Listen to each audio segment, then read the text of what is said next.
All right, welcome everybody. Is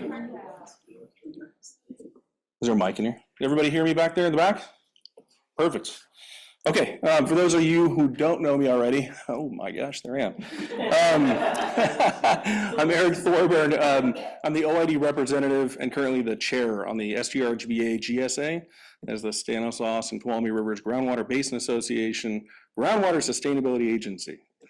Hence the acronym. So welcome to the first of what we believe is going to be turn out to be multiple, likely several workshops to discuss management actions and also the well mitigation plan, development of those two. We have committed to development of those two things by the end of the year, or essentially a year from now, by the end of January. Please sign in. There's a sign-in sheet on the left over here. Please sign in to get credit for attending. Questions, comments? We're going to start off at least, hopefully people to get them on camera. And for the people on the phone, to allow them to hear you, please step up to the podium over here to my right. So we recently contracted with Todd Groundwater and Woodard and Curran for this effort. So they are going to be leading this workshop and the future workshops. So I have Leslie here to start things off. As far as process goes, we're trying to get your feedback. We appreciate your attendance. We're not expecting to make any decisions. This isn't a meeting, a GSA meeting or a board meeting. This is just a workshop. So we want to get that feedback, and we hope that we're going to get a lot of participation in this process. So we're going to have some questions for you today, and hopefully have a lively discussion. So looking forward to it. All right. All right. I have my cheat sheet of things I have to remember to say. So hi, I'm Leslie Duma with Woodard and Curran, and I'm going to start off by introducing my project team members who are here today as well. We have Iris Priesteff with Todd Groundwater and Dominic Amador with Woodard and Curran, like me, and they will be speaking as well today in addition to myself. We don't have a presentation.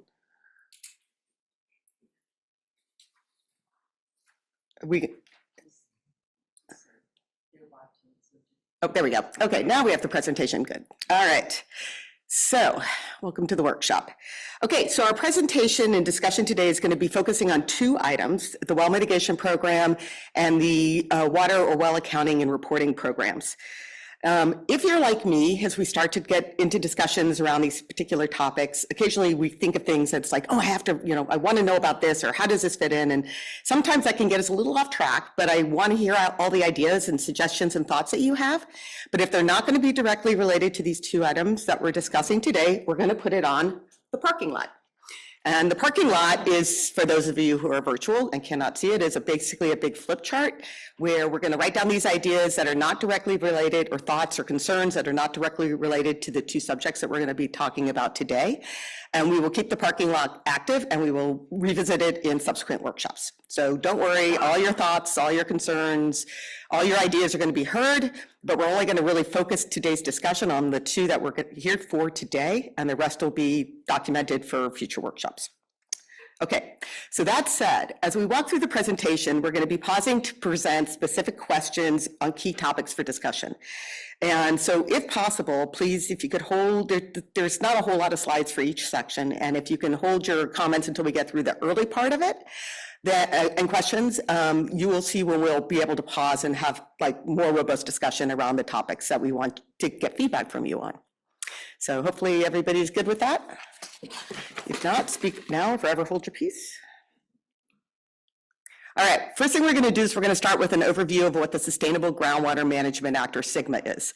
And we're doing this because we're all coming at this from different levels, and we want to make sure that there's a base level understanding of what SGMA is, so that as we start talking in terminology, you'll understand. I will say that SGMA created its own dictionary of acronyms.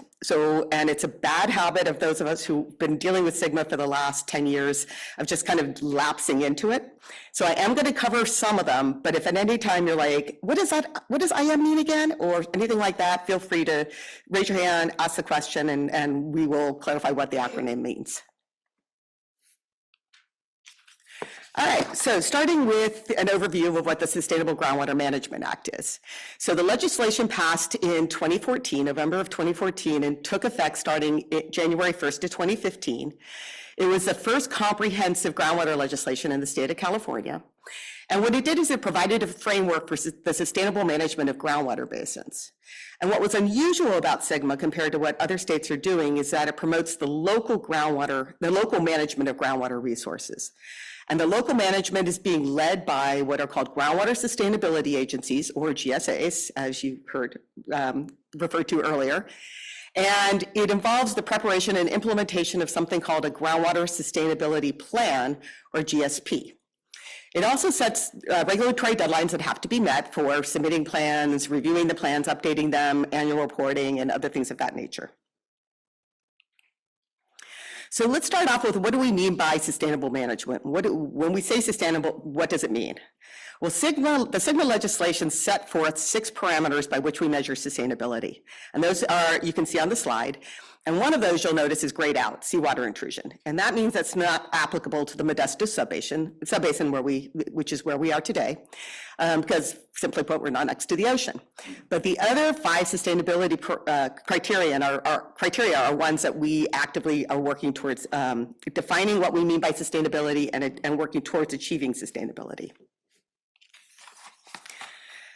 The way we evaluate whether or not a basin is sustainable is for each of those 5 sustainability criteria, we set what are called sustainable management criteria, or SMC. And SMCs are made up of a number of components. The first is a sustainability goal. In other words, when we say this basin looks sustainable relative to groundwater levels, what does that look like? What do we mean by that? Then we also have parameters that we evaluate the basin against on a site-by-site basis. And those are called minimum thresholds and measurable objectives. So minimum thresholds, or MTs, are numerical values that are set at various points around the basin that we compare, staying on the groundwater level example, that we would compare groundwater levels at a well to. And if groundwater levels were to drop to the MT, or below the MT, that's when, quote unquote, bad things happen, right? And what we refer to as undesirable results. So the ultimate goal of SGMA is that all, if we, again, staying with groundwater levels, all groundwater levels will stay above the minimum thresholds that are set for those locations. Now, the measurable objectives, or MOs, are the numerical values that indicate kind of where we want to be. That's what we like to see. And it doesn't necessarily mean that the basin is full of water, for example. Think of it more like your gas tank, right? So the MT is that point where you start getting really nervous and it's like, where's the nearest gas station? Because the last thing you want is bad things to happen, run out of gas. And the measurable objective is kind of where we're happy to hum along. So I don't have to have a full tank all the time, but as long as I'm halfway full, I'm good. So that's kind of how MTs and MOs, minimum thresholds, measurable objectives, work in the basin. We also have something called interim milestones, or IMs. And what interim milestones are the point between where we were in 2015 and where we need to be by 2040, which is when we have to achieve sustainability. And it's those checkpoints along the way. So starting in 2020, there's like interim milestones in 5-year increments. That's our checkpoints, our check-in points. Are we on track to be where we want to be? If not, what do we need to be doing differently to achieve it? And then finally, when we manage the basin, we're looking at what we call the margin of operational flexibility. And simply put, that's that distance between a minimum threshold, MT, and the measurable objective, MO. So again, going with the gas tank analogy, if my MO is a half tank, my minimum threshold is a quarter tank, my margin of operational flexibility is between a quarter tank and a half tank. So that's, I think, pretty much all the jargon I have for this particular one. And again, if any time you don't remember what an MT is or an MO is, feel free to speak out. So SGMA has in it several requirements that we have to meet. The first is that the GSAs had to be formed, and then they had to prepare and adopt one or more groundwater sustainability plans, or GSPs, and submit those to the Department of Water Resources, DWR, for review and approval. Now, the Modesto subbasin is a non-critically overdrafted subbasin, and it's a high priority subbasin. So that means they, A, had to comply with SGMA, And B, their GSP, their groundwater sustainability plan, was due to DWR by January of 2022, and the basin has until 2042 to achieve sustainability. If we were a non-critically overdrafted subbasin, like your neighbors, the Eastern San Joaquin to the north or Delta Mendota to the west, they have 2 fewer years to achieve the same thing. Yeah, so that's it on that one. So that's kind of the basic level background about Sigma. So now I want to talk a little bit about more what this subbasin has been doing relative to complying with Sigma. So first of all, the basin created the GSP, the Groundwater Sustainability Plan. And what that plan is, as I mentioned before, is a plan that meets the Sigma requirements that provides for a sustainably managed groundwater basin. In a nutshell, it outlines how the GSAs are going to implement, manage, and measure specific actions for the health and viability of the basin. It describes projects and management actions, some of which we're going to talk about today, that will be implemented to help achieve and maintain sustainability in the basin. Once this GSP has been submitted, and it was originally in January of 2020, the Department of Water Resources reviews the plan, determines whether or not it's compliant with Sigma regulations, and makes any recommendations for modifications or changes. Now, in this subbasin, the first GSP was originally submitted in January 2022. And DWR reviewed it in the 2 years that they were allowed, and they came back with what is called an incomplete determination. And what that meant is that they said, you know, you're pretty close, but you didn't quite make the mark. Here are the things we'd like to see you change in your plan. And so the subbasin then had 180 days to revise their GSP and resubmit it to DWR, which they did, with the revised GSP being submitted on July 12th of 2024. And now DWR is reviewing that revised plan. And with that, they'll come back with either a approved determination saying that, yes, okay, you comply with Sigma, or they'll come back with an inadequate determination that then says, you know, you missed the mark and we're gonna have to recommend you to the State Water Resources Control Board for a probationary status. So addressing the need for management actions. So as I mentioned before, the GSP contains interim milestones which indicate how water levels may reach, well, the interim milestones set along these 5-year markers by which we measure progress towards sustainability. When the Modesto subbasin did their GSP, there was indication that the groundwater levels could potentially drop to below the minimum thresholds, and create undesirable results by 2027. So in DWR's incomplete determination letter, they stress the need that the basin really needs to focus on raising groundwater levels to avoid these undesirable results as a result of the groundwater levels dropping below the projected groundwater levels dropping below the minimum thresholds.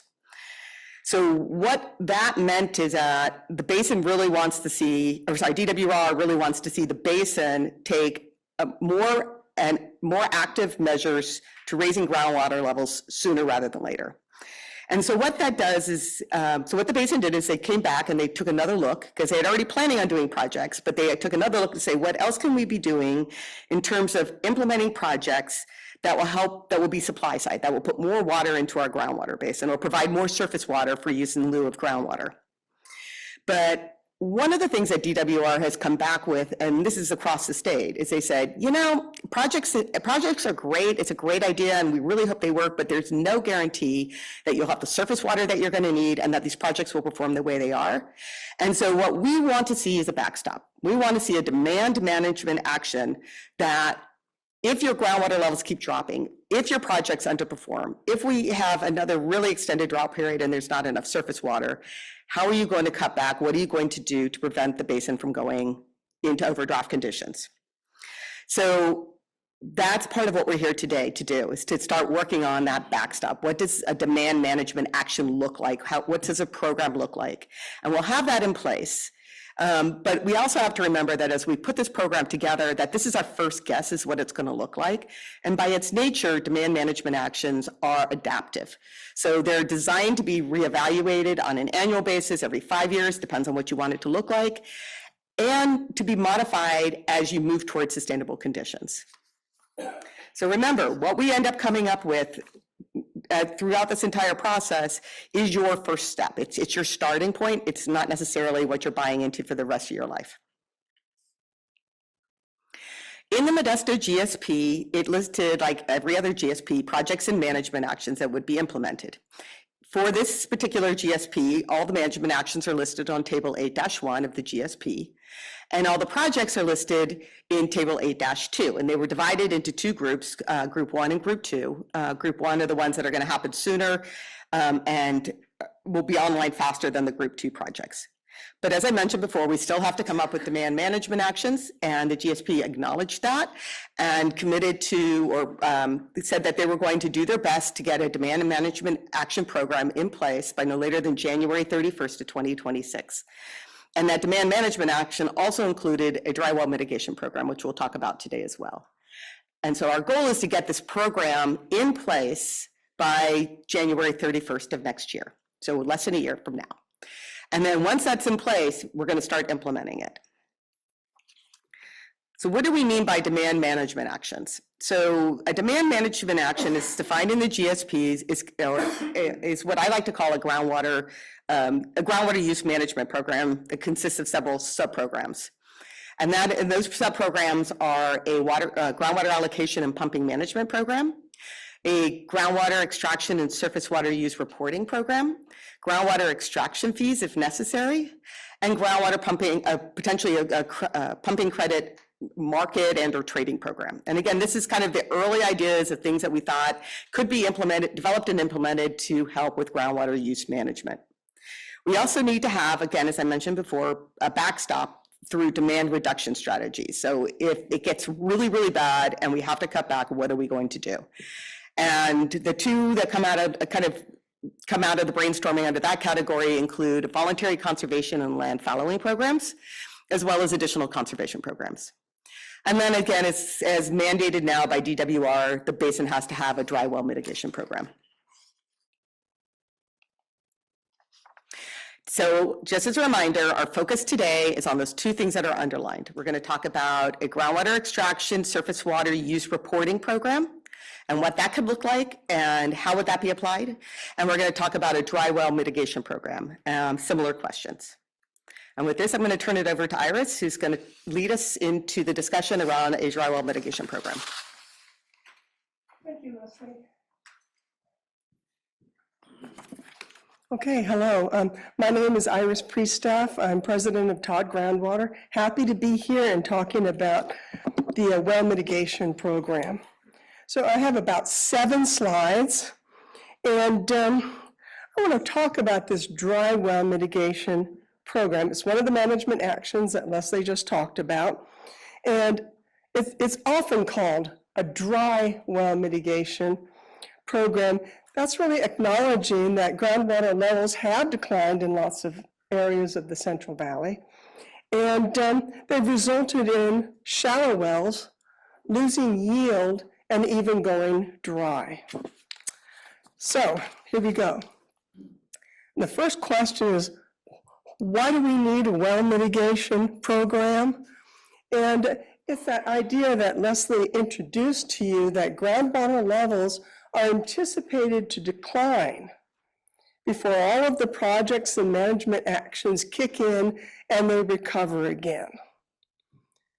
But in that, interim, when the groundwater levels don't go down, the Department of Water Resources requires that the GSA provide mitigation for affected wells. So that's what we're working on now. I wanted to give you a little bit of perspective on this for the Modesto subbasin.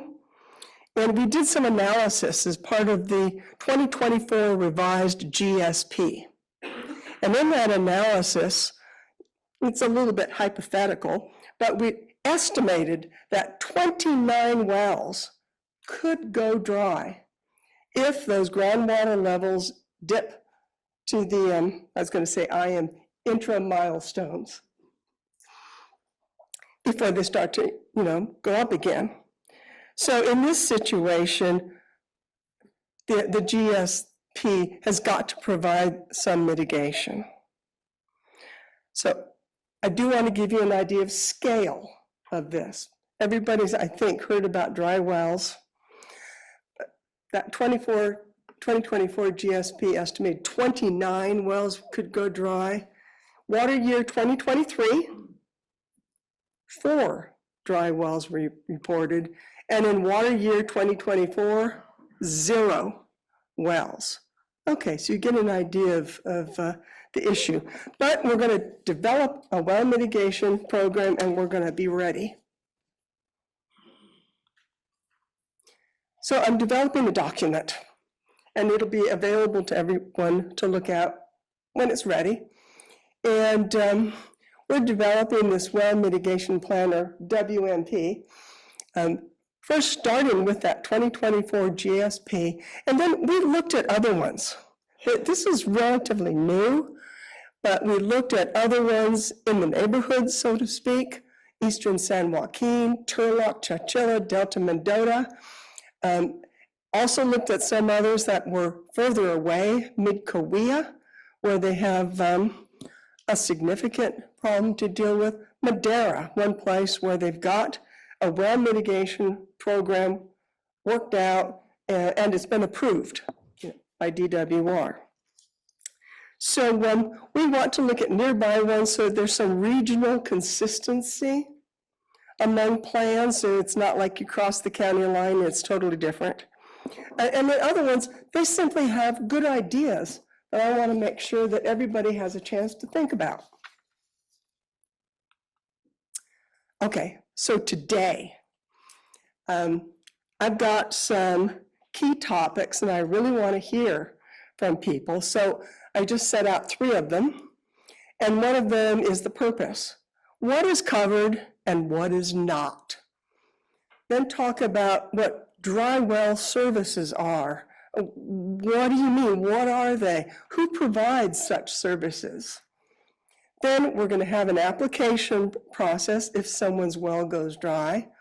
And generally, like, what's in it? How is it going to roll out so you all know what it's going to look like in the end? So I actually have 3 slides that I'm going to show you. And actually what I'd like to do is pause at the end of each one. And, if you have a burning comment, I think that the procedure is that they should come up here. Jennifer says yes, please come up. Yeah, so they can be seen on camera for the people. Yeah. If you're not comfortable getting up or you have trouble getting up, I can carry the microphone to you. We want to engage, have people engage. So if you're more comfortable with me carrying the microphone to you, then I'll do it for you. Okay, thank you.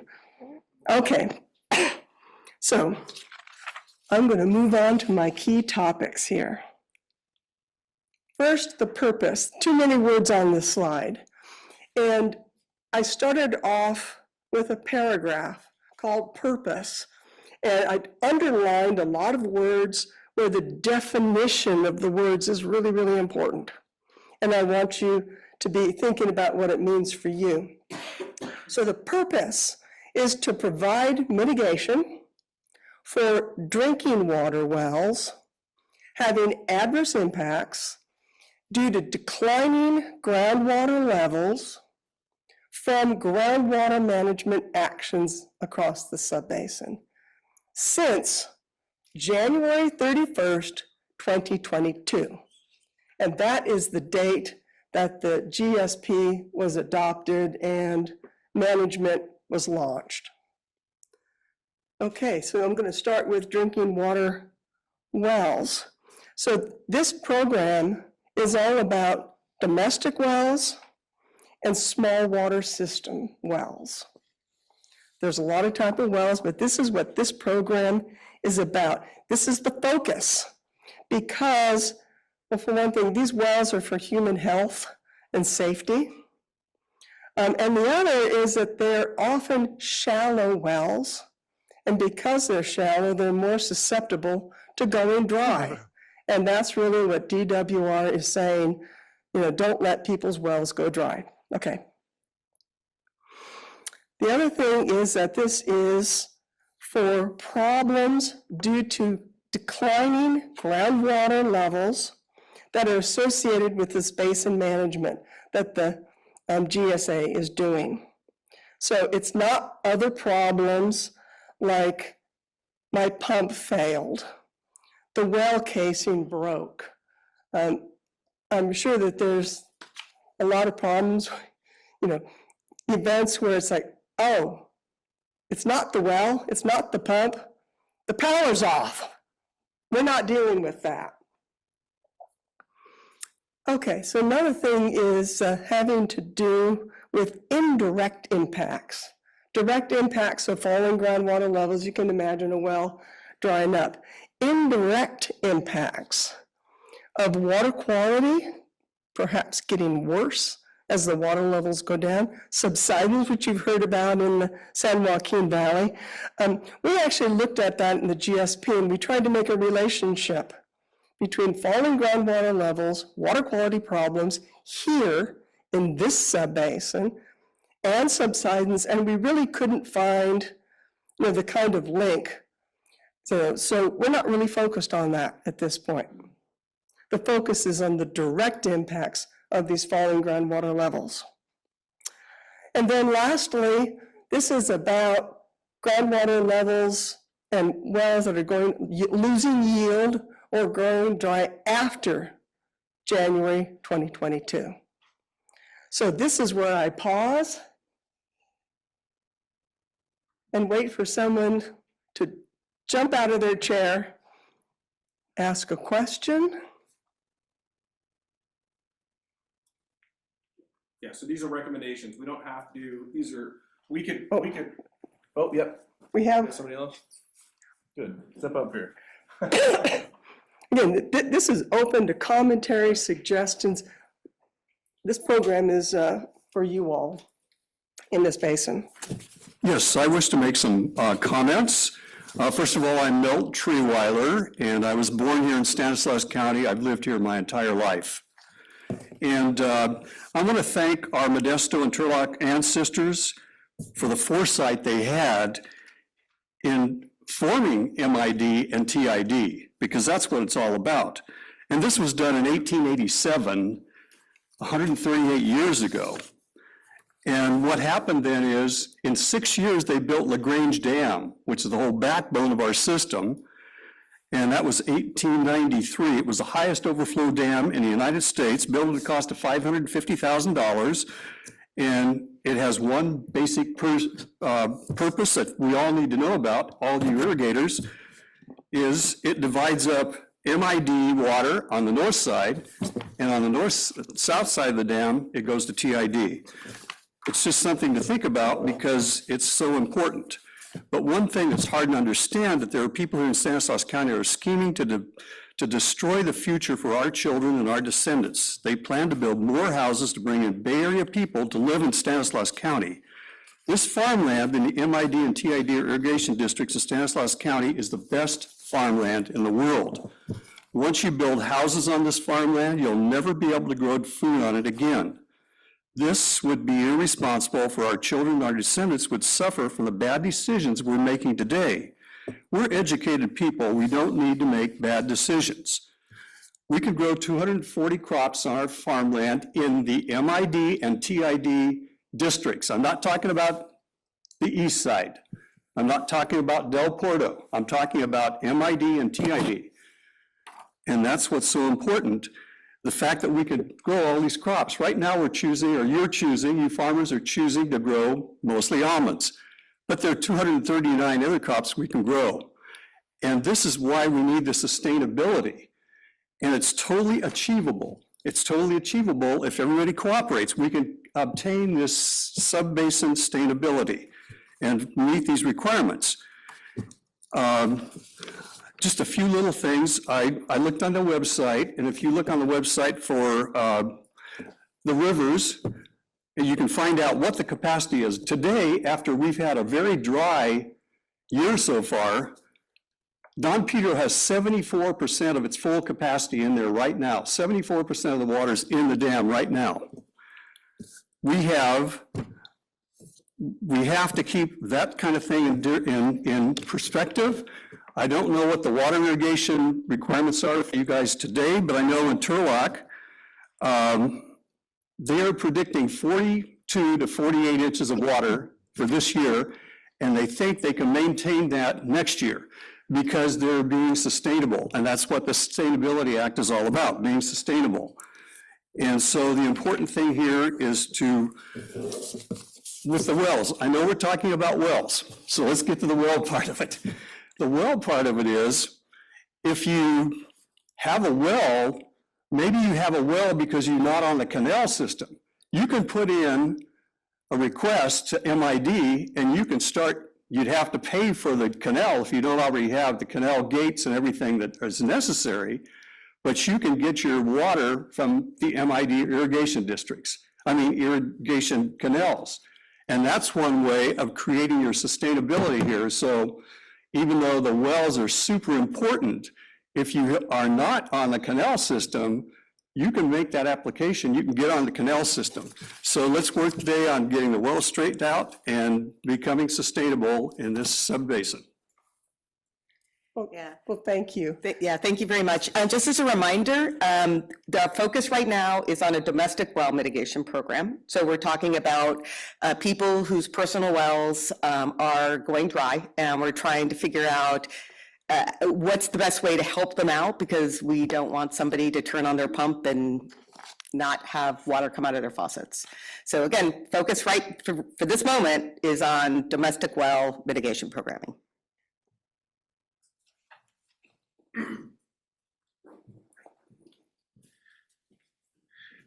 John DeWordy, in-district and out-of-district water user, and recovering congressman.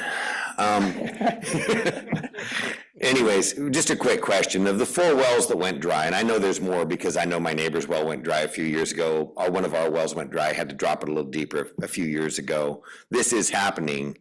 How many geographically, what do we know about them? Were they in-district or out-of-district wells that you're noting of the 4 that went dry?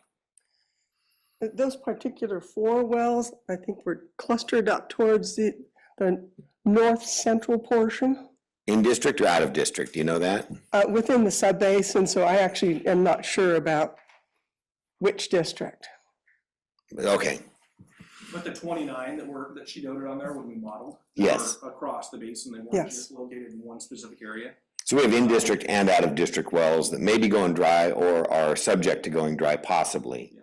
So our recommendation, what DWR wants us to do is develop a program that's gonna apply district-wide, or basin-wide, I should say. Whether it's in district or out of district. Thank you. Thank you very much. Okay, thank you.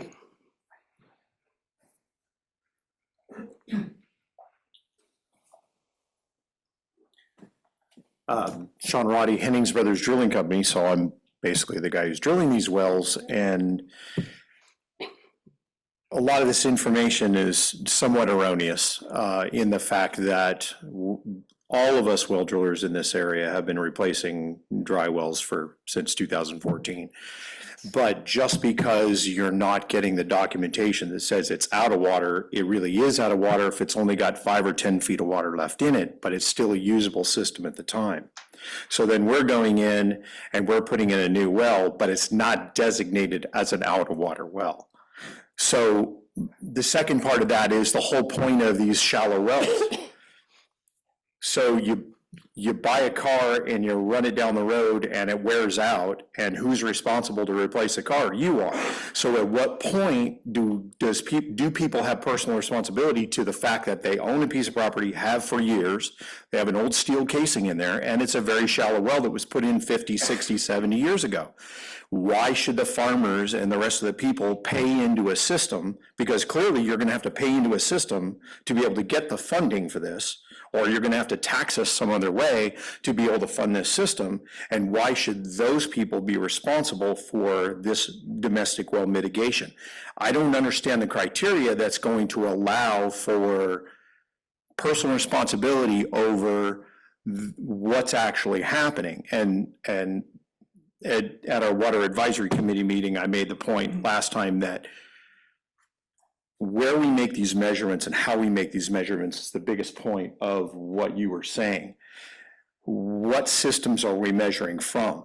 You mentioned shallow wells. Okay, well, if we're measuring our system at a 5-foot drop off, Well, if you've got a shallow well, that 5-foot drop off is going to come off. If you have a 250-foot well, you're measuring from that, you're not going to see that 5-foot drop off. So if we're taking all this shallow water and we're taking, it's drought related, not pumping related. And this is the biggest problem that I see with all of this having to try to meet the GSA situation is them coming back to you and consistently saying that you're not meeting their parameters or you're not meeting their program is because their end goal is to prevent us from pumping. Because as you made the statement here in this management activities, what is our management activities? The management activities may not, or most likely are not going to be the mitigating problem. It's going to be drought and continued drought. I mean, we've been in this pattern for how many years?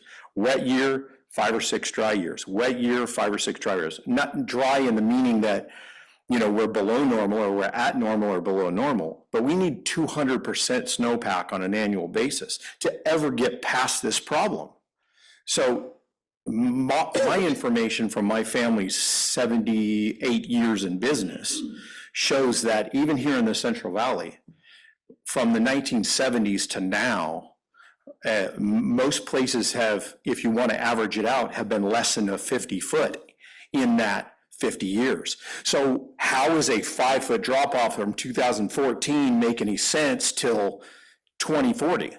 There's no logic and reason into the expectation of this time frame. So what are you going to do then? So I think that these are big points that have to be addressed through this whole discussion, and how you're going to manage the state. It's more about managing the state more than it's how we manage our program. Well, that's So above yes, my I got a lot of pay grade, tabled, so- no, I know, I got a lot of tabled stuff there. But my biggest point about this is, whose responsibility is it for these domestic well mitigation? That's an excellent point. In fact, you made about 5 excellent points. I don't think I can get to them all. My overarching would be that we're actually aware of a lot of this. For example, I don't like to use the word dry well because it doesn't have to be dry.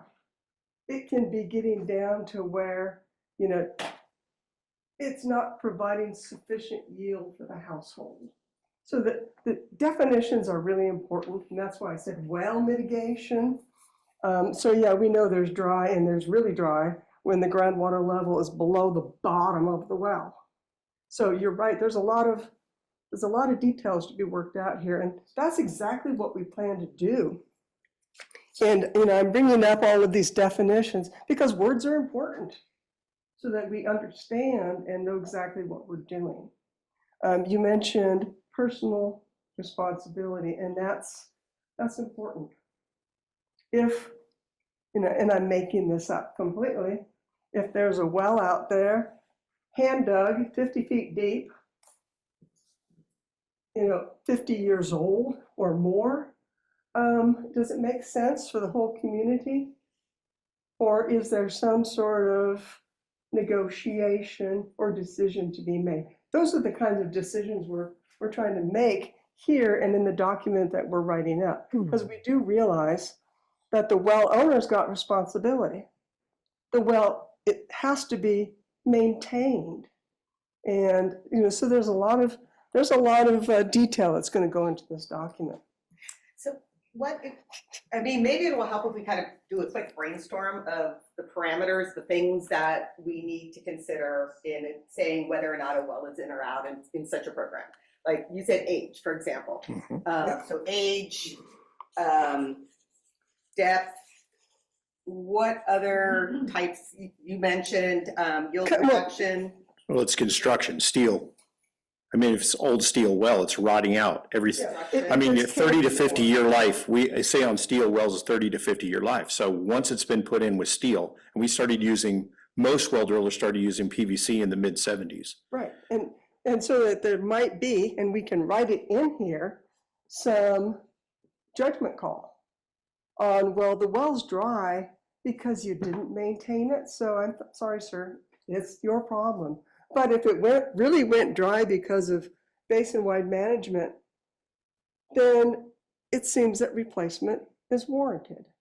So what kind of parameters would you want to see as a decision-making point as to whether a well should be included in such a program or not? Well, I think the point that the gentleman made that I understood was you have a surface aquifer, close to the surface aquifer, where a lot of residential wells are, Right. right? Those aren't affected by our basin management plan. Those aren't where the ag pumpers are pumping. The ag pumpers are down in the 200 to 400 foot range.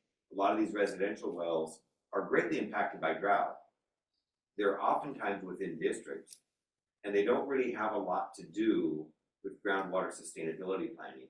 They have a lot to do with the rainfall over the last 2 or 3 years during a devastating drought, and that's when we see them go bad. So if I were a well owner to come in and I said, you know, my well's going dry, and I think it's because you're managing the basin, not because of the drought conditions, would you say, okay, well, your well's 50 feet, 50 feet or shallower, so it obviously we're pumping deeper, that's not a situation? Or, okay, is 100 foot a cutoff? Is there a depth There's as a an cutoff? isolated, there's science here, there's Yeah. isolated aquifers that have layers of clay and impermeable Yeah. lenses between them. This gentleman can tell you more. Yeah, than we're I talking can. all aquifer. But- Yeah. But you're not, when you want to manage the ag wells that are deep, that are pumping from 200, 400 or deeper, they may be isolated aquifers from the residential wells And they may not be. that are going dry. They may not be, but we can discuss the facts on that. Oh, that's right. Oftentimes Yes, they the are. facts, there you go. Well, I go back to, there was a gentleman named Vance Kennedy, and he was part of the Water Advisory Committee way back when, and he was a geohydrologist, and he said that shallow water is new water, deep water is old water. So obviously, what's going to be affected by drought? The shallow water. And that's where he was making a point of how the situation is more based on the domestic problems that we've been having are, just like you said, all shallow water. Our ag wells, generally speaking, just like you talk to 10 farmers, they're going to tell you 10 different ways to farm, and the same thing goes with the well drillers. They're going to tell you 10 different ways to drill a well. But the reality is that, like you said, most ag wells have to be at a specific depth, a deep enough depth for drawdown capability, or the ability to pump that water out of the ground based on its GPM parameters. Just some of the mitigation ideas or the construction parameters is, okay, ag wells should be at deeper depths, less cone of depression, less effect to the shallower water systems. So there are some other things from a management and construction standpoint that can be done. Although we're trying to go back 50 years and try to do management now for something that has already been installed in the last 50 years. So this is the problem. It's just, how do we go about stepping into that and determining who and what and where? We're gonna listen to different scenarios. People will have, different what ifs. And the fact is that we do have a lot of information on hydrogeology, groundwater levels in different aquifer zones. And so if we do see regional groundwater levels going down and that well happens to be affected, well, you can start to make a pretty good case. The GSA doesn't need to address every single well. In fact, a lot of dry wells are already being helped out by other organizations, but they want to get the ones where we can say, you know what, that's regional management. Gentleman in the back. I've just got two questions. One is, an estimate of what a domestic well replacement would cost. And two, whether they be using public funds. They would have to be done in a prevailing wage. And I can assure you that that is one of the topics that has already come up. If we're going to replace it, it's going to be a domestic well to serve, say, a household. There will be a going rate, I'm sure. And there's a lot of information on. Nobody's loaning any money to drill wells. So the other option is, how is this funded? And could it be funded at a low interest rate? If there was some funding capability for people to be at a 2% interest rate instead of a 10 or 12% interest rate as a part of a well mitigation plan for people who don't have the funds or don't have the capability or are in a fixed income but don't have to be charged. But it's not all the burden of them to pay for somebody's well. So maybe and there's I some think- middle ground there. About the equity, Yes. and that's something that, again, is definitely in mind. Yeah. Yeah. Sorry, I've got to stay put. And repeat the question too. Yes, sir. Yes, just quickly, I've attended the East Side Water District Sustainability Meetings and the Turlock Sustainability Meetings. And actually, some of the things that are being said are not exactly correct in that the aquifer in the subbasin is like a big bathtub full of sand. And we've got the best sand in the world, but that just happens to be what we have. But anyway, as you pump down, the east side, right now, the east side is taking water from the Turlock subbasin. So the east side has to mitigate the fact that they're sucking water. If you look at the ground levels and you take your test wells, you see that the water is going down toward the east side. So in other words, on the east side of Turlock, our water is going down on that side. We have plenty of water on the west side. And the reason it is because the east side is sucking it up. Their wells are down 1,000 feet or more. So they're way down there. But it does interact. That's the point I want to make. But how you mitigate it, someone has to mitigate it for the low wells. But I mean, I wouldn't even blame it on the drought. I would just say it's just a fact the wells aren't deep enough. And again, we're Okay. talking domestic wells. So we're Okay, talking yeah, shallower domestic. wells, not super deep wells. That's the factor. Okay. There you go. There you go. Yeah, good afternoon, Anthony Ratto. A couple questions, because I think Mr. Roddy brings up a good point, but thinking that like good data is going to allow us to get to good decisions, hopefully. And so the county is the entity that is keeping track of wells and well construction permits. And so I'm interested to know, has county started to compile all the information for these domestic wells within the county? And if not, should that be started? Because to Mr. Roddy's point, if you at least can identify that you have 100 wells that are hand dug, and you have 1,000 wells that are steel casing, and you have 500 wells that are X, you can start to kind of pencil whip it a little bit on a worst case scenario. So really trying to understand what info's out there and to allow us to be more focused on understanding kind of what's in front of us. Because to your point of the 29 wells doesn't really talk, you know the geography of where geographical location, but maybe not the other details that sound like they're pretty important to this problem. So that's, and we're at, I guess, even how many households and domestic wells we're talking about. Also the difference between domestic wells and small water systems, because that's going to be different. Small water systems, potentially if they're a public water system, are they having to treat for nitrates if we drill a new well? Are we going to encounter arsenic? Well, who's going to pay for the arsenic treatment? Both of those are pretty expensive, time consuming. We just finished a 3-year project. So I think once you open the door, it gets more challenging almost. Another comment, which is on topic, but different subject, but would you think about domestic wells going dry on the same property where there's an ag well who's an avid pumper? And so if you're pumping for your orchard or your oats or whatever, and you're running either your personal house or one of your farmhouses out of domestic water, does that qualify you for getting a new well by the GSA? Well, that's well interference. And I would say we can tell that, and then we can say, look, it looks like this well is interfering. They're too close together.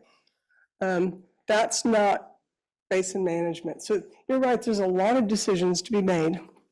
And we do have a lot of data on domestic wells. Always want more, but yes, sir. So going to his comment about tracking information. Stanislaus County has a permit for a water well, but no tracking information whatsoever. So there's no pump permit. So without a pump permit, you have no tracking. So without any tracking of when a pump's installed, you can't even get test data and other things, water quality analyses that we need to take, which would also give pumping rates. It would give types of pumps, what volumes they're doing, all of these types of things. I've been fighting for 25 years to try to get this county to do these types of things. And it's now imperative that we do something like this as a tracking system for water quality issues and what he's talking about specifically. As far as hydrology, I think that the group is lacking the understanding of how our system truly is. And it's Sierra feeds the underground rivers. You know, we were basically a basin of nothing, and we got filled over years and years and years. So I track and I hit sand stratas in the ground, you know, hundreds of feet down in the ground, and I'm basically penetrating that, and I'm putting a piece of casing in there with perforations, and I'm drawing that water out of there. So when we talk about the east side being lower than the west side, that's an elevation difference, but it's also the feed source. The feed source is the Sierras. That's why I said earlier that we need snowpack more than we need rainfall. We can rainfall down here all we want to, but we all know what happens to all the rainfall. Goes right out to the, right out to the river, right out to the ocean. So we're not capturing any of that. But from a well construction standpoint, and one of the things he was mentioning about the east side, yes, there's a problem in that area, but that's all because we don't have surface water out of that area, and it needs to have a change or mitigation of the well construction parameters so that, yes, we can increase that shallow water by giving incentives to people, to ag wells, to be drilled to deeper depths. Because 40, 50 years ago, we were doing the same thing with ag wells. Ag wells were drilled to shallower depths. Now they're having to drill to deeper depths. But if we construct them correctly, then we mitigate what's called the cone of depression. And that will solve the problem for the shallow well availability as well. So there's so much deeper geohydrologic information and needs to be changed, and the way we do things to solve this mitigation problem. And there's not one way to look at it. Unfortunately, some of our geohydrologists that we're working with decide that there's one way to look at things. And unfortunately, I'm not one of those people. I look at it from my experience, life experience, and what I do. And I think there's a lot more ways that we can do things better than other GSAs have already done. I think we can do it better, and that's why I'm here, to be a part of that, to make it a better process. Thank you. So are there, just pause for a quick second, any questions online? Okay, did you want to finish? I think we should keep moving on. I mean, I've been hearing a lot of comments, and thank you for that. So, okay. How do we get back to the slideshow?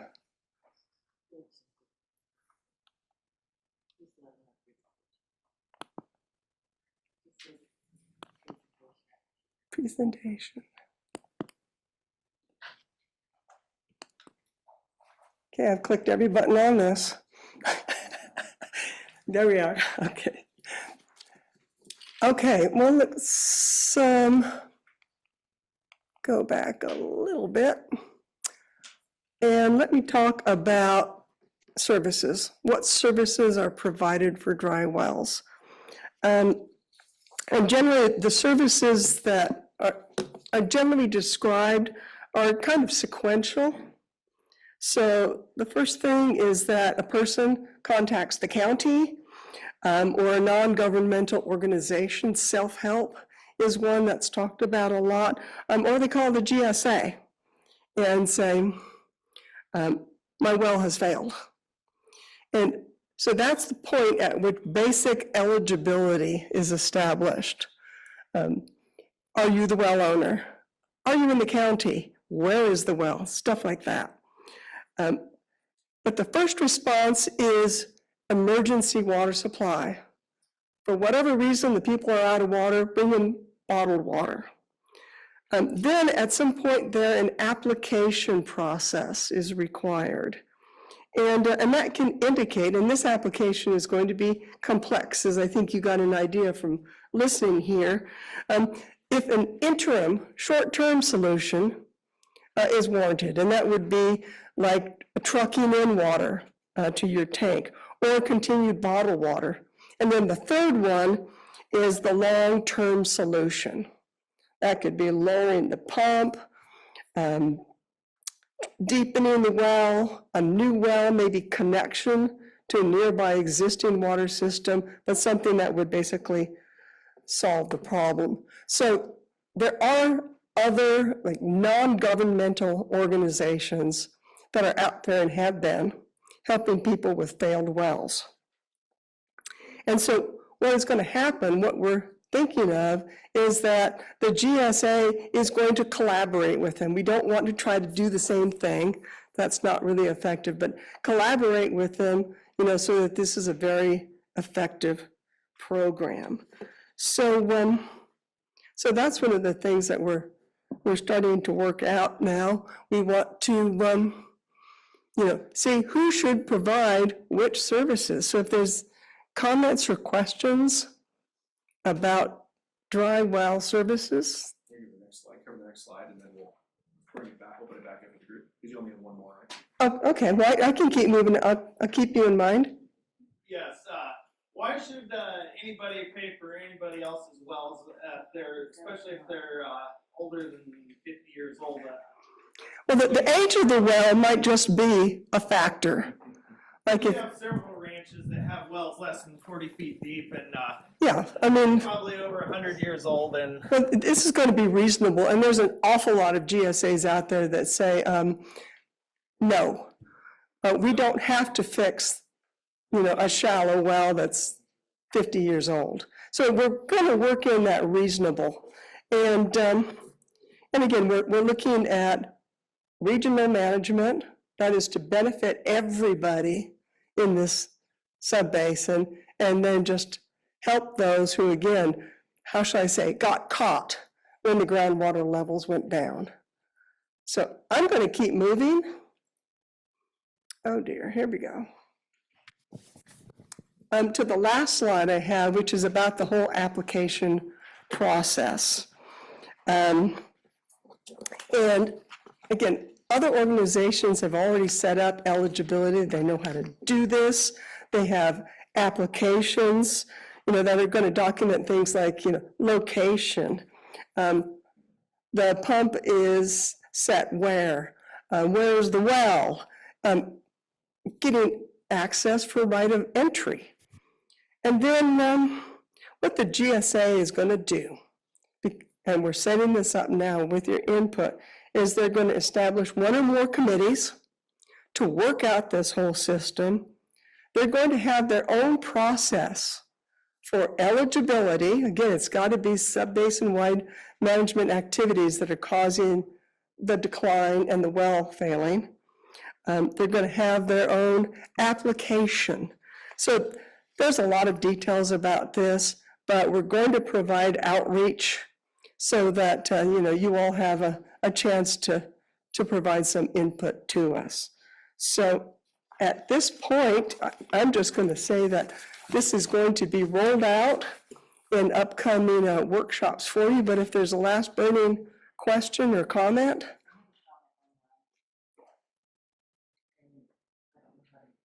Maybe you can repeat it because I don't have the microphone. Okay. Shouldn't a professional make the determination that a well is dry, then the professional could contact the GSP? There you go. Should a professional make the determination that a well is dry? And we've already seen that, dry can be different things. And actually, that is something that we're considering for some of the committees to look at an application. Someone says, my well is dry, and we're going to ask, okay, great, give me information on your well. When did it go dry?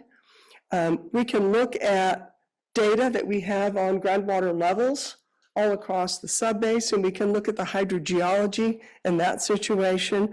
And so we will have qualified professionals engaged in this. So thank you online.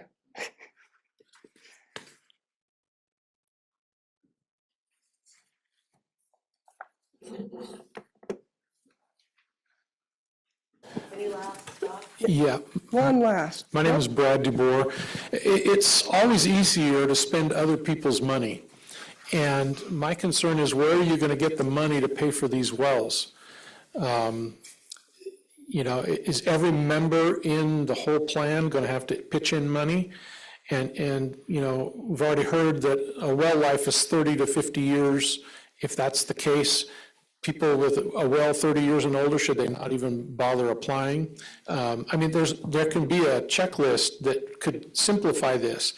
What I would hate to see is this grow into a large organization and a large thing. You can think of the East San Joaquin Water Quality Coalition that started out at 50 cents an acre. It's not 50 cents an acre today. More burdens on farmers' backs, making it harder for us to make a living. And I really would caution you, don't set something up like this that is going to become just a financial drain on those who are trying to produce food for our nation. It's really important that this be done as efficiently as we can. And, you know, whether you have committees or you just send somebody a questionnaire, how old's your well?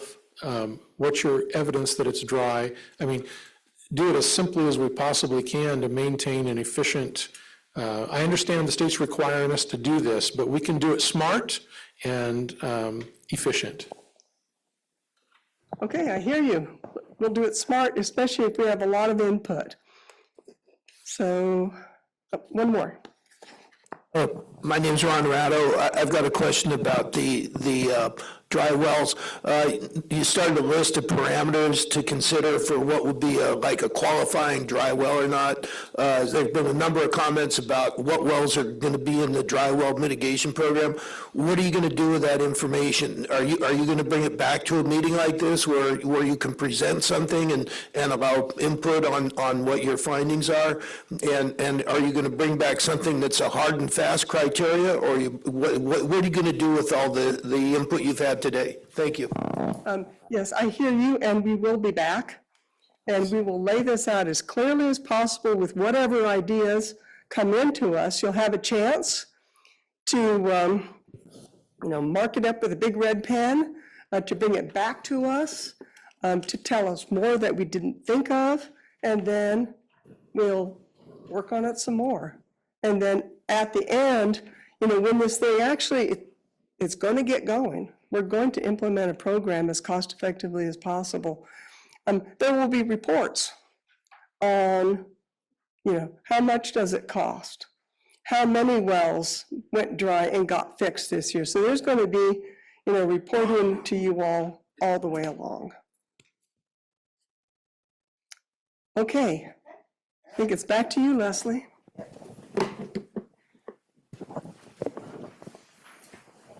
Yeah, so our goal here today is to get feedback so that we can put like a first cut program together to be able to bring back to you. So what I call a straw man program, which is, here's what we think it should look like. Do you like it? Do you hate it? Tear it up, accept it as is, anywhere in between, that's on you. Okay, so back to our presentation.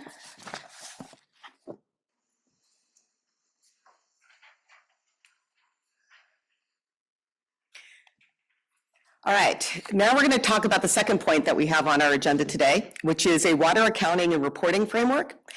I'm going to ask you not to get hung up on the name. It's just words that we put together to begin with. We can call it whatever we like, depending on how it shapes up. But as I go through the slides, and it's going to be kind of a similar process to what Iris just did with the well mitigation program, I want you to think about it kind of as three components, and whether you would want to see this in this type of a program or not. The first component would be, and I'll just ask it in the form of a question, should people who use groundwater measure either directly or indirectly the amount of groundwater they pump or apply, and report that to an entity, probably the GSA? Should people who use surface water report the amount of surface water that they use to the GSA so that there's an accounting of overall water use? And should wells be registered? So we know where and when and how wells, or so we know where wells are being used and what lands are being, from which that water is being applied. So just kind of think about that as we move forward on this. Okay, so the idea of this water accounting and reporting framework, so what we want to touch on is, why do we need it? What's the purpose of it? What's the program application? By that I mean is, how will this program be applied? Who's required to do it? Who's not required to do it? How will the information be used? What are the program components? And that kind of goes back to that kind of three pieces I just asked you. And then if we decide that groundwater should be measured, and as I mentioned before, measured either directly or indirectly, what are our options? So we're going to start with the first one, which is why would we even want to do this? And the answer simply is data. As was mentioned earlier, the more data we have, the better informed decisions that we can make. So the idea here is that by having a water use reporting program and possibly a well registration program, we have an idea of where groundwater is being extracted, where and how it's being used, where surface water is being used, and then we can develop other programs to help manage the groundwater extractions and incentivize surface water use when it's available. The initial thought is that de minimis users would be exempt, and a de minimis user is somebody who extracts 2 acre-feet per year or less. The idea is that these data would support additional studies around, do we have land subsidence issues? If so, where are they? Are they linked to pumping? And how groundwater moves, both within the basin, but also cross boundaries between your adjoining basins. Because even though we call this a basin, hydrologically, you're still connected to everybody around you. And the idea, again, is just to give you the data that you need to be able to do local control. So I'm going to pause here, and I'd just like some initial thoughts. Are you pro-measurement and reporting, anti-measurement and reporting, for use with wells? What's your thoughts? Should we do the old Roman way, thumbs up, thumbs down?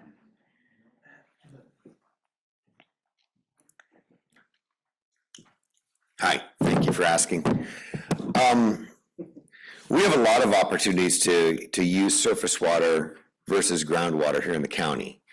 So I'm most in favor of making sure that we're using surface water where it's easy to use, and that's namely within the city of Modesto. Modesto City has an interconnected system and demand for water across the entire city. It's got the water treatment plant east of Modesto, and we're still using an incredible amount of groundwater here in the city of Modesto when we could be using a lot more surface water. Now, that groundwater is not only a strain on the groundwater resources, it's an energy issue, but it's mainly a human health issue. We've got a lot of, in the past, before we had the Modesto water treatment plant, we had uranium, nitrates, arsenic concentrating in our groundwater. And I would like to see a study, data, to look at not only how much Modesto could use of surface water that we're not using, but in which neighborhoods are we using more surface water, and in which side of town, i.e. West Modesto, are we using less surface water? And then in addition to that, if you look at, Modesto was, Modesto Irrigation District, Modesto, we're kind of ahead of the game in the 90s when we built the water treatment plant and put Modesto on surface water greatly, not entirely, as we mentioned. But now Turlock Irrigation District and Turlock, the city of, is actually ahead of us because they've put a water treatment plant in. They're paying for a new plant. We got ours almost paid for, I think, by now. It's built in the 90s. They've interconnected Denair. They've interconnected Houston, or in the process of it, and they've already interconnected Ceres. And so they've got all the Turlock Irrigation District, Turlock Subbasin, major metropolitan areas connected to their surface water system. And we still don't have complete utilization in Modesto. We still don't have Riverbank connected. We still don't have Waterford connected. And we still don't have Oakdale connected. And those seem like easy free throws. That seems like the easiest way to me to use more surface water and less groundwater here in this basin. In addition to that, the Modesto Irrigation District has a network of canals all through it.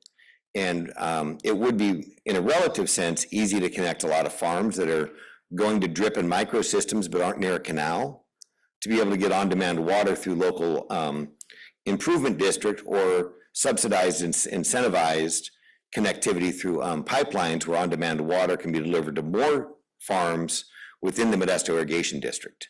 And more surface water can be used. Because I'll bet you, if you look at those 29 wells, and I'll bet you it's a lot more than 29, if you actually talk to the well drillers and ask them how many wells they've been dropping and re-drilling and improving during the drought, I'll bet you the majority of those wells are in-district wells. And so working on the cities and the in-district water users, and then I'm already participating in the out-of-district transfer from Oakdale Irrigation District. I fortunately have access to the infrastructure and just proximity to the delivery system. Those programs are great. We should maximize those also.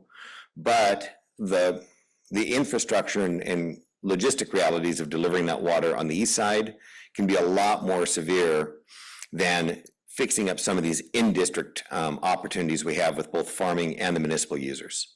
So then would you say at a basin level that you are then for having groundwater users estimate the amount of groundwater they're pumping and reporting along with the amount of surface water that they're using so that you can come up with that kind of analysis? I'm talking about doing common sense infrastructure improvements and operational improvements that we know will improve things. I don't really care about the bureaucracy and the accounting of it. If we can simply deliver more surface water through pipes that are already in place from a water treatment plant that's already there, which would be the example of supplying more of Modesto, more surface water, or we can hook a major pipe into Riverbank, Oakdale, or Waterford, maybe even Empire. I don't know what their water system potentials are there. It's smaller, but it's worth doing. So I'm not as interested in the accounting of it and the things that we're ended up quibbling over and gnashing our teeth over. I'm interested in how do we just connect everybody in and use as much surface water as possible and alleviate as much of the problem as we can with as little cost as possible. And I think the opportunities I mentioned there do that greatly without a big reporting system. Well, we put that on the parking lot. Like, how can we incentivize, expand our infrastructure And use. and use? Because some places you don't need infrastructure, you just need to use it. That would be the city of Modesto. Okay, so that's on our parking lot. Back to what our discussion topic is, which is, So yeah, to respond to your question, until you do the obvious, easy stuff to use more surface water where it's very easy to do so, no, I don't think you should do an accounting thank you. system. That's what I wanted to hear. So, yes, no. So, other thoughts? I want to just clarify, so Yeah. what he was referring to as a project, we've done projects Yes. for, the last 5 years, I guess, and so we've gotten to those conversations, we have all those in the plan. The DWR wants this as a backstop in case that doesn't happen, so great idea, but we want to focus the conversation on management actions today to really get Right. focused on where we need to go. So if we And don't that- do the easy stuff, what hard stuff are we gonna do? Yeah. Okay. That's what DWR is telling us. And that's what the demand management measures are about, is if there was no money coming down and you couldn't do any of this, what would you do? Yes, ma'am. Hi, Allie Stevens, Somax Simmons and Dunn. So I think your question was, should groundwater users measure? And I think the answer is it depends. And I think that depends on your other issue, which is that there's data that's necessary. I think you need to look at those areas where that data is needed. My understanding is that that's on the east side and close to the rivers. And so those areas are in need of monitoring and probably in need of measurement. Surface water, I think, is pretty much measured by the districts that deliver it, but please correct me if I'm wrong on that. And I think well registration is probably going to be necessary in some instances, but not in others, depending on if what kind of measurement you're going to use. If you're going to use meters on wells, then I think it makes sense to register those wells. But if you're going to be using like evapotranspiration to monitor water use and groundwater use, then maybe that is less important. But the GSA is split up into management areas, and they're all very different. And so I think all of the different conditions that are existing in each of those management areas need to be taken into consideration when you're determining who's going to meter, who's going to measure, who's going to report, who's going to register. You just teed up my next slide perfectly. So.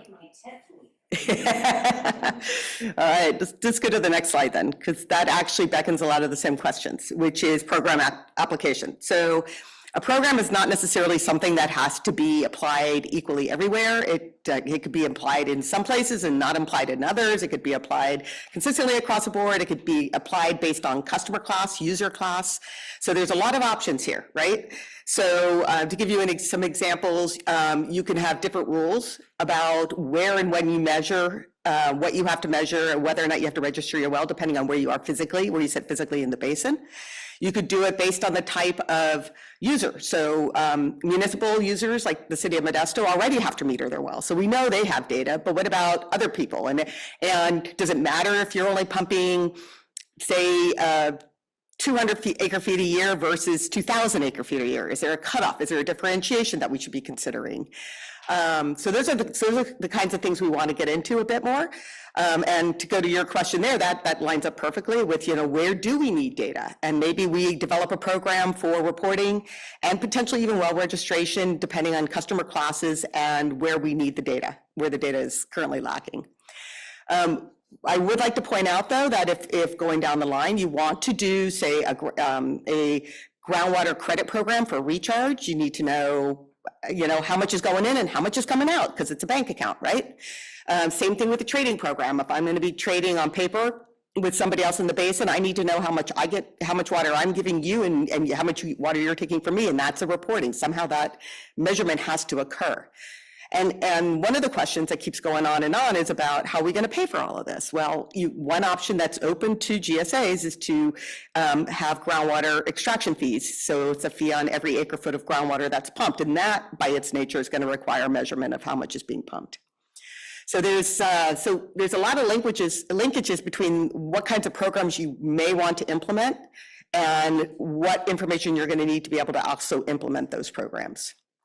So I'm already hearing, at least initially, that based on one voice, thank you, that it sounds like that there should be different rules based on different places of the basin. I've been hearing today also that whether you're in district versus out district, or whether you're proximate to surface water conveyance infrastructure versus not, that plays into it. Are there any other kinds of parameters that you think that should be considered if such a program were to be implemented? I just have a question of. Yeah. Because Sigma and the water board is directly accepting or not accepting the terms of our plan, we're talking about a lot of different things. Yeah. But it's what they are either going to say we have to do, but that's the point we're getting to right now. And I don't have a problem with taking baby steps. I like baby steps because when you take leaps and bounds, you end up putting yourself in a box that you can't get out of. That's great. But we need, I guess the whole point of this is we're going to go through this process, and then inevitably we say, no, we don't want fees. No, we don't want charging. We don't want this stuff. And then they're going to come back and say, well, this is part of the program.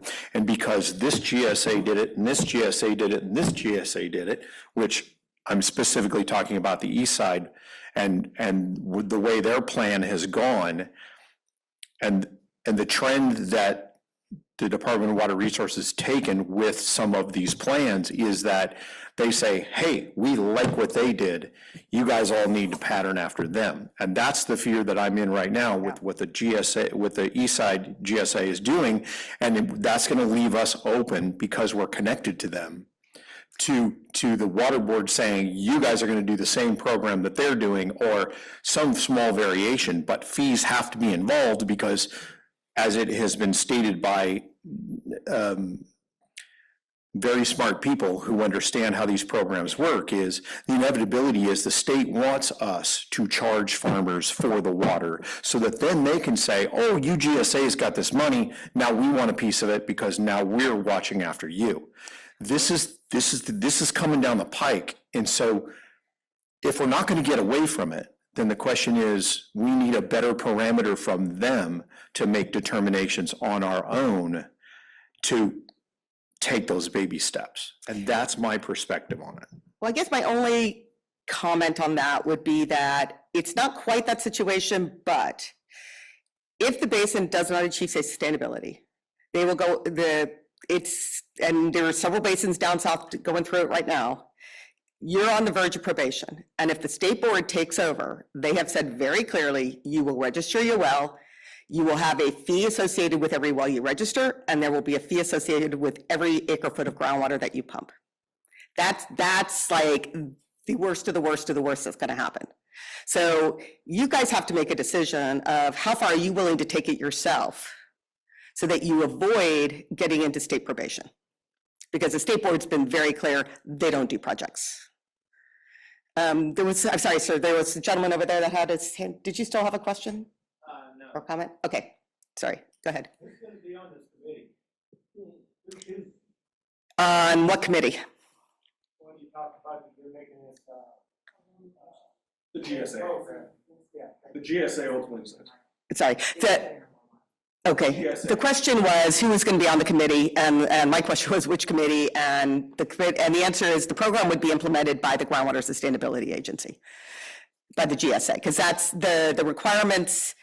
We have to put a plan in, correct? The plan's already completed, and it's already, DWR is already looking at it. What we're trying to do is that kind of taking a step back again, in your plan, there are projects and there are management actions.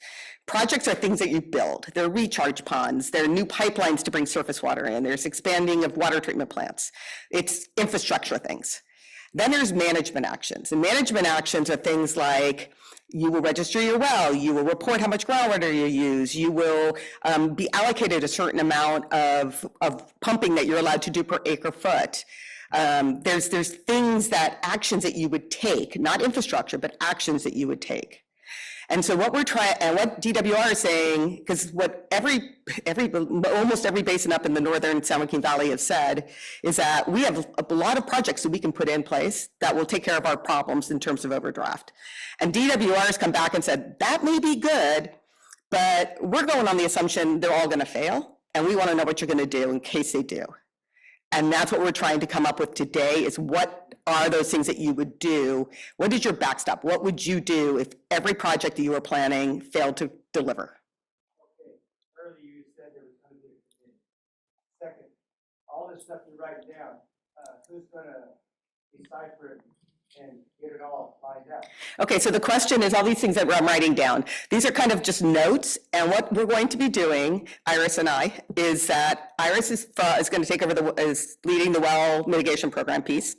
I'm trying to figure out what we're going to do in terms of a water use reporting program or well registration program. So what we're trying to do is get this like, are you good? Do you want to do this? Do you not want to do this? This is your basin. You guys have to tell us how you want to do it.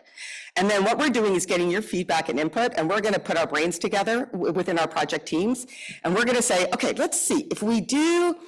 Okay, we're not going to allow any well that is shallower than 50 feet and older than 30 years to be part of this program. And we're just going to throw out kind of what we think are based on what we're seeing elsewhere and based on our experience and our logic, our best guess as to what this program would look like.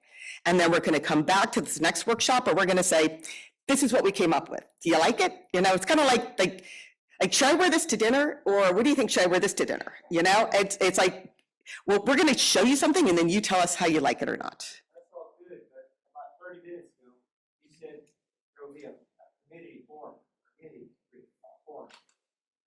I think that was Iris. Do you want to, you can do either one. It doesn't matter. And who's on? Is there anybody to represent us? Yes. And who is it? So at this point, we've been talking generally about a couple of committees, one to help set up the program. And then, there's some discussion about having professionals. When it comes to reading the applications, that might be another committee, very technical people. But we have not figured out how to set up these committees, but what I have heard has been, inclusive, including a lot of people. Yes. So there's two different things going on here. There's the well mitigation plan, and then there's management actions. The well mitigation plan is going to be developed, and as part of the well mitigation plan, there's going to be some investigation that's going to occur. I've heard a lot of comments like, who should pay? How is that determination made? Whether they should be compensated at all. All that stuff is going to be developed and reviewed by a committee, and that committee might be, depending on where the well is. If it's an OID, it might include OID and some other members and some, well drillers, things like that. If it's in MID, it might include MID and not include OID. So that's the committee I think that Iris was referring to. As far as the management actions and ultimately the well mitigation plan itself, we've already got an ad hoc, which is made up of 3 members of the STRGBA, GSA, and we are working with the consultant to develop those based on the feedback that we received here today and in future workshops. Then it ultimately goes back to the GSA, and the GSA votes on it and approves it. So that's the approval committee that you're probably referring to is the GSA. Earlier in comments, there's much going on, I can't keep it all straight. And it's a lot of jargon. I totally understand it. So the GSA is 7 member agencies in the basin, in the Modesto Basin. Yes, yes, yes. So there's 4 cities, 2 irrigation districts, and the county. Yep. So the irrigation districts are OID and MID in this basin. Then you got the county, and you got 4 cities. So you got Waterford, Oakdale, Modesto, and which one am I missing? Riverbank. Riverbank, yes. So those are the 7 on the GSA. Does that make sense? Okay. And I'm going to move on to my next slide. You could go ahead and ask a question, but then I'm going to move on to my next slide to just kind of give you an idea of what other people are doing, and that sometimes just kind of helps spur ideas. I'll try to be brief. Going back to the well, Mitigation program? right, no, as far as registering, Oh, the registration program, registration okay. stuff. So I think one big fear, rightly so, is data and data being held at the local level versus the state level and the federal level, right? Correct. And I'm sure that's a huge fear for probably everybody here. And so is it possible, or have you thought about how to potentially collect data but maintain it at the local level? Absolutely. And hit cease and destruct on the file the second that DWR asks for the data?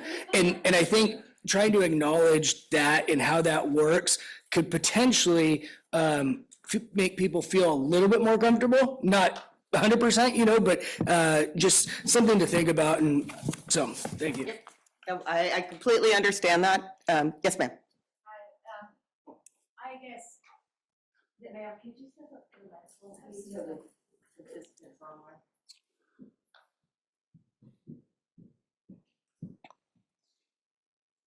Good afternoon. My name is Alexandra Duarte, and I am a small grower of almonds. You've asked for input, and I think you've gotten a lot of input from different people here, small representation. I guess I'm wondering what the accountability is and the transparency of when you take the feedback that you've received and how you're going to use it. And it's okay to make jokes about what outfit am I going to wear. This is serious. No, I am the grower that is going to lose my ranch because I am worried that the government is going to come down on me and make me account for things and make me pay things, and I am losing my ranch. The big guys, they'll be okay. I'm not. This is very serious. And this is where, when I was in the prior slide, where I was pointing out the different classes, I mean, disadvantaged communities, small growers versus large growers, small communities that are struggling versus areas that have, richer areas that have money. Those kinds Not of different areas that have money. Well, we've heard from a well digger that he has information on the different wells and how they're built and how long they're going to last and what the basins are and how each of those, what the layers are and how each of those are affected. And are you going to use that, and are you going to show us that you use information that you can get from snippets from here, take it back, find the science and apply it, instead of just being an idea from people that aren't out there farming? I mean, we have to, you guys are in control of my future. And a lot of that, please take everybody serious. Please take these ideas, do something with us, and then show us the science and what you did and how you came up with ideas, and just instead of going back to your little nice office with your coffee and your Tesla or whatever, and coming out with something that's going to affect me. Absolutely. Thank you. All right, going on to the next slide.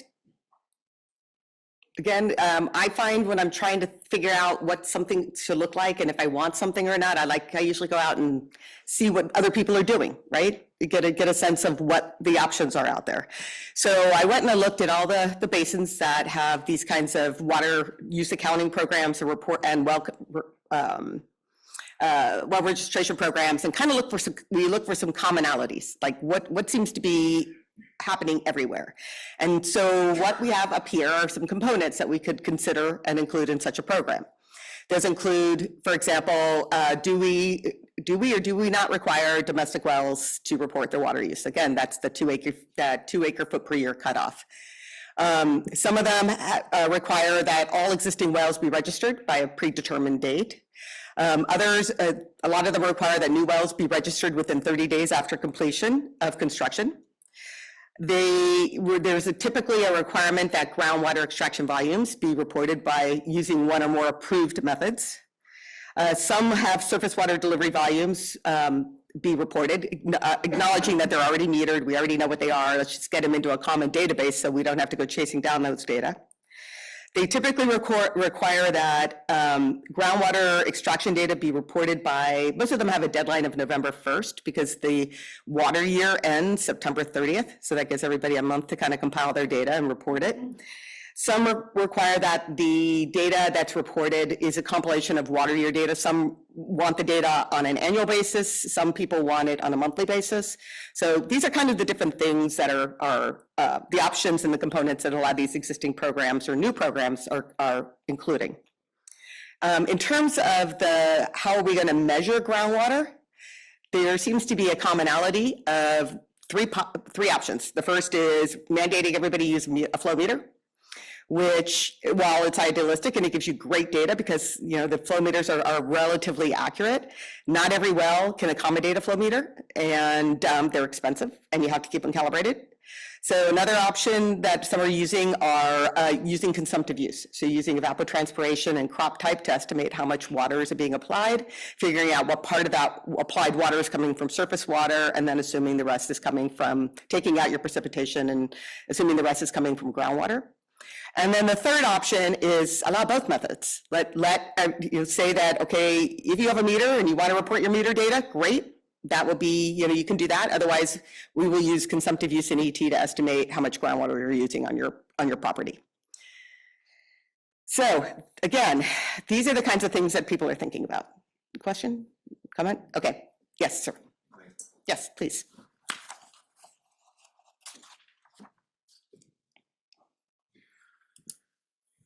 So those are good things to know. There's a lot more good things to know here in Modesto Irrigation District and Oakdale Irrigation District. One is, we spoke to it a minute ago, but you go on your list. What is our unused surface water ability to use surface water here locally? What water mining activities are taking place here in Stanislaus County, shipping groundwater out of the county for sales? So water mining is a big concern if we're watching groundwater. Do we have a full accounting of our water mining activities? I don't believe we do. I don't believe it's transparent. I do believe it needs to be part of this dialogue. We also have many years in 10 when Oakdale Irrigation District, a local district here that's interconnected with Modesto Irrigation District through its canals, is exporting water outside the district and using water transfers and sales. Are we making absolutely sure that we're using every bit of surface water resource from both Oakdale Irrigation District and Modesto Irrigation District here in the county to alleviate groundwater demand in the district and outside the district, cities and rural areas? We're not doing that. A decade and a half ago, we were talking about a water sale to San Francisco of 27,000 acre feet a year that would have been a 50-year sale. That sounded ridiculous, and we stopped it. And it hasn't been revisited since, and we should probably avoid doing it in the future, in my opinion. But we are still using surface water resources to meet the environmental requirements that Hetch Hetchy and San Francisco have under their environmental compliance needs. That is virtually an out-of-district water sale. If we're using tens of thousands of acre feet to supply water that Hetch Hetchy and San Francisco would then otherwise have to supply themselves to meet their environmental demands and requirements, then we should look at that and ask ourselves, how do we get this water on the farm or in utilization here in the county versus more groundwater? So I think if we do all of these things and we put our heads together to build the infrastructure that we need to make this water available for in-district use, then I do believe we avoid the need to monitor everybody's well and tell people to turn their farms off and abandon their orchards. And, you know, these are very important parts of our health locally. They're very important parts of our ecosystem and our biodiversity. Irrigated agriculture is a natural resource, and we shouldn't be giving up this natural resource just because we're not looking at the easy things we could be doing. So I don't think your list was complete. So thank you very much. Okay, after this one. Your name. You don't have to. So I wanted to wait until you were finished. So your first question was, should we have metering in different areas with different rules? And so our opinion is that it should be basin-wide. The reason for that being that I've seen examples in the South Valley where those growers who can take surface water may not apply as much surface water as they need to farm, even though they're in a district or have access to that water. And I've seen examples in ongoing now where it works, where if everyone is required to report their groundwater and potentially there's a groundwater pumping fee associated with that, usually incentivizes the use of surface water. If the groundwater fee is at a level where it's incentivized to use surface water. But it also works because I think probably this basin may have to look towards some sort of a credits trading system or something like that, given the situation with the water distribution. And so it probably makes sense to have a fee structure that also helps each management area build projects. And that's one way that each management area could be in charge of its own fate, so to speak, if it wanted to build projects. So the groundwater pumping fee, in our opinion, is something that should be applied basin-wide. And it's also great for data gathering and again for credits trading system, which would really benefit some people in the district and greatly benefit others. The other thing I wanted to comment on was I've also seen in the southern portions of the valley that requiring flow meters has a lot of problems, as you mentioned. One of the problems is that, you know, someone can tinker with a meter, or it's not calibrated, it's not working. And so we've seen some successes in using evapotranspiration rates and some challenges in using infrared. As you know, they're not always accurate, but one of the districts that I manage, we actually send out invoices based on ETC that's, you know, established by the UC Cooperative Extension. And if any grower has a meter in place or they have information that shows the actual water use that they have either pumped or applied, we adjust the bill, and that's how we work with that. So I would say that there's probably some opportunities there for doing some different things. But I think, again, I'm Julia Berry. We would be in favor of a whole basin approach and making everybody in the basin, you know, there's going to have to be staffing either, you know, at the agency level or at the GSA agency level to implement all of these rules. And so there should be a shared cost, I think, in implementing and administering the GSA. Thank you. Yeah. Is there groundwater connectivity across the basin? And if so, how could you differentiate regulations between wells and neighboring subbasin? Okay, so is the one more time. Groundwater connectivity across the basin? Is the groundwater connectivity across the basin? Then if so, how could you differentiate regulations between wells and neighboring subbasins?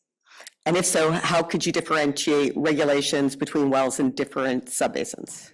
Okay, so the underlying, the ground is made up of, like, when I used to teach AP environmental science, I referred to it as like a layer cake. It's not, they're not flat like a layer cake, but you can think of it generally as in terms of layers. Some have sand and gravel, some have clays, right? And so the gentleman who's the well driller was talking about, like, targeting the sand and gravel layers. That's where you pump from.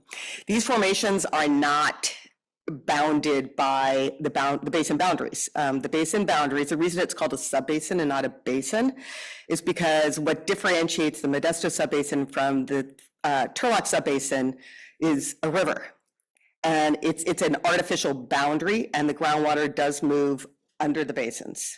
So there is a connectivity, but as a GSA, the GSA can only regulate within the Modesto subbasin. It doesn't have the ability to do any kind of regulation in a subbasin outside its jurisdictional area. Yes, sir. So inter-district exchange, I think, is one of the best ways that, you know, if you've got a person who has surface water and they have a well, but they don't use their well, and they have used their surface water, then could they not, for a person whose only source may be their ag well, and they're not quote unquote in a district, but they're within the basin, then is there a balance of they can buy the credits of not pumping from a certain area? So we're balancing out this whole idea, because infrastructure on the east side is going to be a problem. There's that whole east side problem where we've got that cone of depression, but there's no surface water district to supply those agricultural wells, which is why I was talking about, you know, deeper well construction and everything else to mitigate that problem. But beside that point, I think that's the biggest issue is it related to inter-district or out-of-district, or because we're the GSA and because we're managing our basin, can it be relative to property and water rights ownership of water that you are or not pumping under your acreage and trading it to somebody who needs it for the ability to pump in their location? Even if it's going to lower the water table, they have to have water. She can't lose her ranch. She can't lose her farm. So we've got to be able to structure it such that maybe a bunch of people on the west side don't need their usage except for frost protection, but they have a well as a backup. If we get to a point where we're back to 18 inches of surface water, well, they can't farm with 18 inches. They got to use their ag well. So there's going to be exchanges that way. And I think that's one of those programs that I think would be best served, not in district, but in basin. Yep. And that's absolutely possible. And that's when I was showing the different types of programs, a groundwater use reporting or water use reporting program could support. And that includes those kinds of trading and exchange programs. Mike Day, I'm with Provo and Pritchard out of our Modesto office here, so I live and work here. And we are groundwater professionals as well. We monitor this, the GSA for on behalf of some growers within Modesto ID. And in particular, when we look at the water balances for Modesto ID and OID, we see this water that's in balance. You know, the groundwater's in balance. So we ask, why create a new bureaucracy or new whole new layers of accounting and that sort of thing when you've already got Modesto ID is a great district. We've got plenty of staff and there. So is this something, just kind of step back and go, is this something that Modesto ID, do we want them to handle it for? But anyway, maybe not. Maybe we want to keep it as a GSA issue. We fight a common enemy, which is we want to keep the state out. And so we do want to stick together for that purposes. But anyway, I do want to make sure that we, as you craft these programs, you think about the management areas. We put a lot of effort into thinking about management areas when we created the GSP. And if you watch what's happened in Turlock subbasin in particular, they're down the road on the water accounting, reporting, and it would be easy for us to go, well, let's just do what they did. But keep in mind that the east side really is where that's going on, which is, and they recognize they have a real imbalance and a real issue. They have a lot of projects and programs that are absolutely essential for them that may be more akin to our non-district east here. And so what we set up for accounting platform may want to be different in mind, with that in mind is, what areas really need it. So anyway, that's, I definitely want to come down on that side of, let's make it management area specific. All right, thank you. Okay, just a moment, sir, we'll get the comment online and then you're up next. Hi, good afternoon. This is Stacy Henderson. Just had a couple of comments. One of the things that's been said throughout this entire process, and I've been going to these meetings for years, is this whole basin approach, and that's just, in our opinion, not realistic nor logical, given that there are significant differences in the groundwater conditions throughout the basin, which is why we have management areas. So I think we need to look at, when we're looking at management actions, we need to be looking at which areas of the subbasin are in need of those management actions and which should have the option to participate in those management actions. So I think Julia made a good comment that there are programs that could benefit people throughout the subbasin. When it's something that could benefit somebody, or somebody should have the option to participate in, then it should be given to them. For example, in MID and OID service area, it should be given to them as the option to participate, not necessarily that they're required to participate in programs that are going to be extremely costly. In addition, there are significant expenses that are going to have to be paid for monitoring throughout the subbasin. We already have monitoring wells in place. We have a tremendous system throughout MID and OID, and we've already also implemented a significant amount of monitoring wells as part of the SIGMA process. So I understand that data is important. We've been asking for data on the east side for a very long time and still don't have very much of it, other than from the monitoring wells that we have put in as part of the SIGMA project, or the projects that have been put in through SIGMA. But I also think that the growers that have already spent tremendous amounts of money to purchase land and be part of MID and OID's irrigation districts should not have to now be forced to spend a significant amount more money to monitor and put in other devices and report. All of those things are very expensive, and it's not necessary given what we already know about our subbasin and the fact that OID and MID's service areas and management areas are already sustainable. So I would just ask that when you're looking at these management actions and the possibility of implementing them, that we're looking at each management area and we're deciding which management areas need to have mandatory actions and those which should be optional. Happy to participate further in this process, and we do appreciate the opportunity to comment and be heard. Thank you. Thank you. I couldn't say it any better myself. I'll just ditto what she said and the previous speaker before. It needs to be by management zones. Okay, duly noted. Thank you.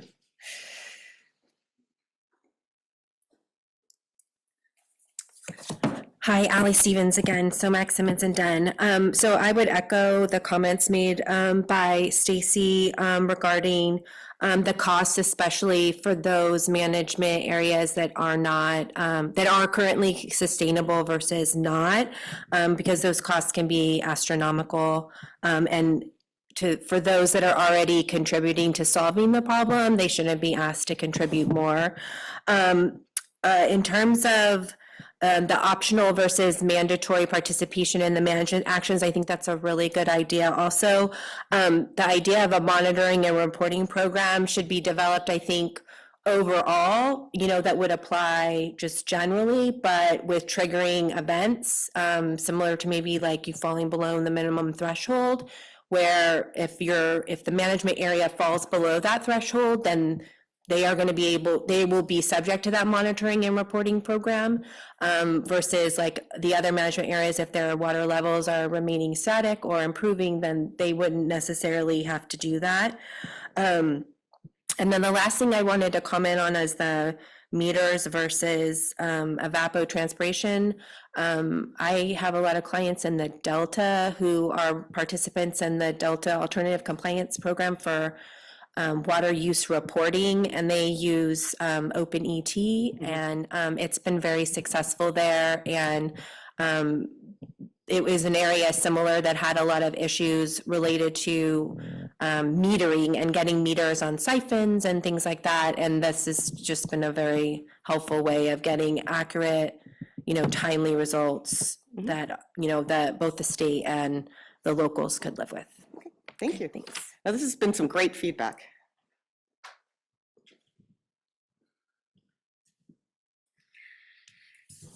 So there's a real argument happening right now, whether you notice it or not. A few minutes ago, we were told that the demand management actions were a backdrop in case our sustainability efforts didn't work how we hoped they'd work. If we divide the Modesto subbasin into separate management areas, then there's no motivation for those in district, for the cities that could take surface water, for the district that could quit selling surface water to solve the environmental requirements of other political areas, for the cities to extend, or the district to extend service to other municipalities here in the district or in the Modesto subbasin.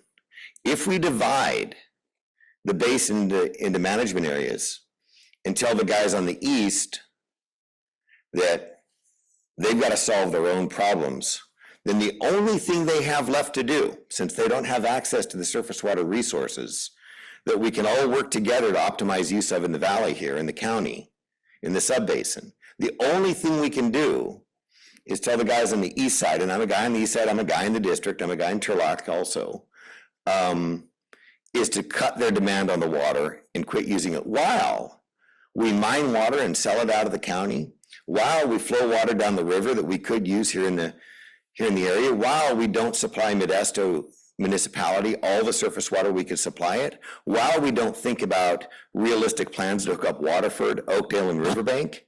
No, we're willing to give up the ag production and the economy on the east side of this subbasin simply because we don't want to do the things that the districts have the surface water do that would be much, much easier if we just optimize use of our surface water and minimize use of our groundwater in all ways throughout the entire basin. So there's a real disconnect here.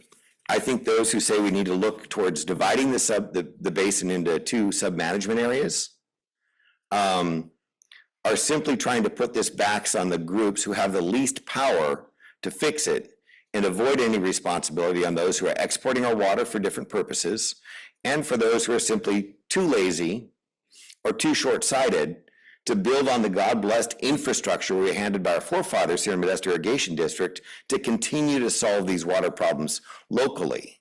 And I think it's a real shame, and I think it's worth having a very discreet argument over. So Stacy, how you doing? Always good to see you, or not see you, or just hear from you. But I think you're dead wrong, and I want to make sure that's articulated and drawn out because there's two very, very different paths we can take here, and they've both been articulated today. So thank you. True. Okay, let's go with this gentleman, this woman, and then the two people there, and then the gentleman in the back, in that order. Back to you. I don't think this is an argument going back and forth, but I do want to say no. I think it should be regulated. Can you please, there's people online, they can't hear you. Thank you. I'll go up there.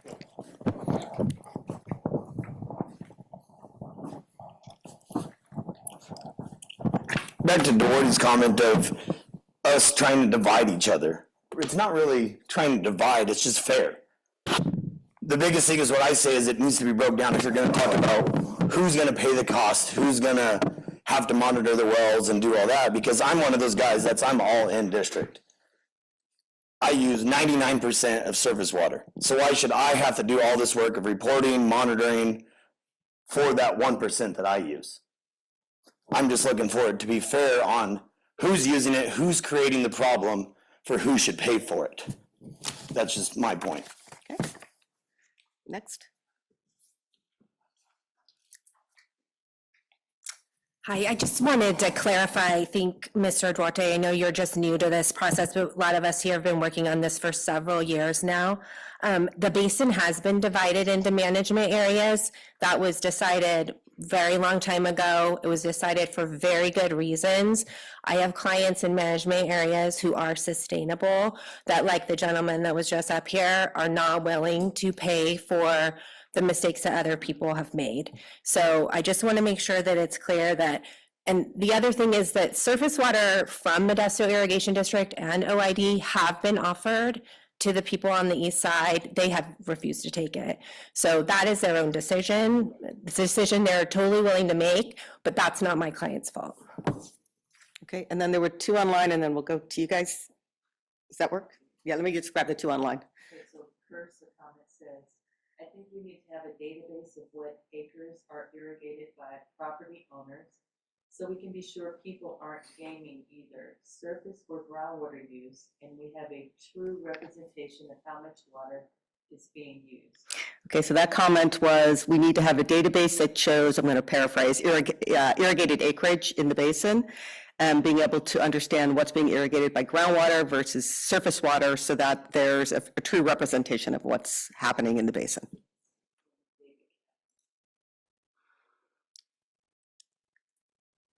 And then the second comment. Oh, okay. David Cameron? Yes, thank you. Are you able to hear me? Yes, we can hear you. Great, thank you. Yes, Dave Cameron, counsel for Stanislaus East Mutual Water Company. And I just want to make a comment with regard to the sub-basin wide approach that we've been talking about, that that approach, if you look at the goals of Sigma, to avoid undesirable results, in order to do that, you need good data across the sub-basin. And you need that particularly in multiple dry year scenarios where pumping may increase throughout the sub-basin and also within districts. And so in order to evaluate those potential impacts, you need data on pumping. So we'd advocate for that sub-basin wide approach. And the accounting issue as well, I'd just like to echo the comments made by Mr. Duarte that again, you need good data and accounting of where groundwater is going, including water that's being pumped and exported out of the sub-basin. And so while there has been a structure with management areas in place,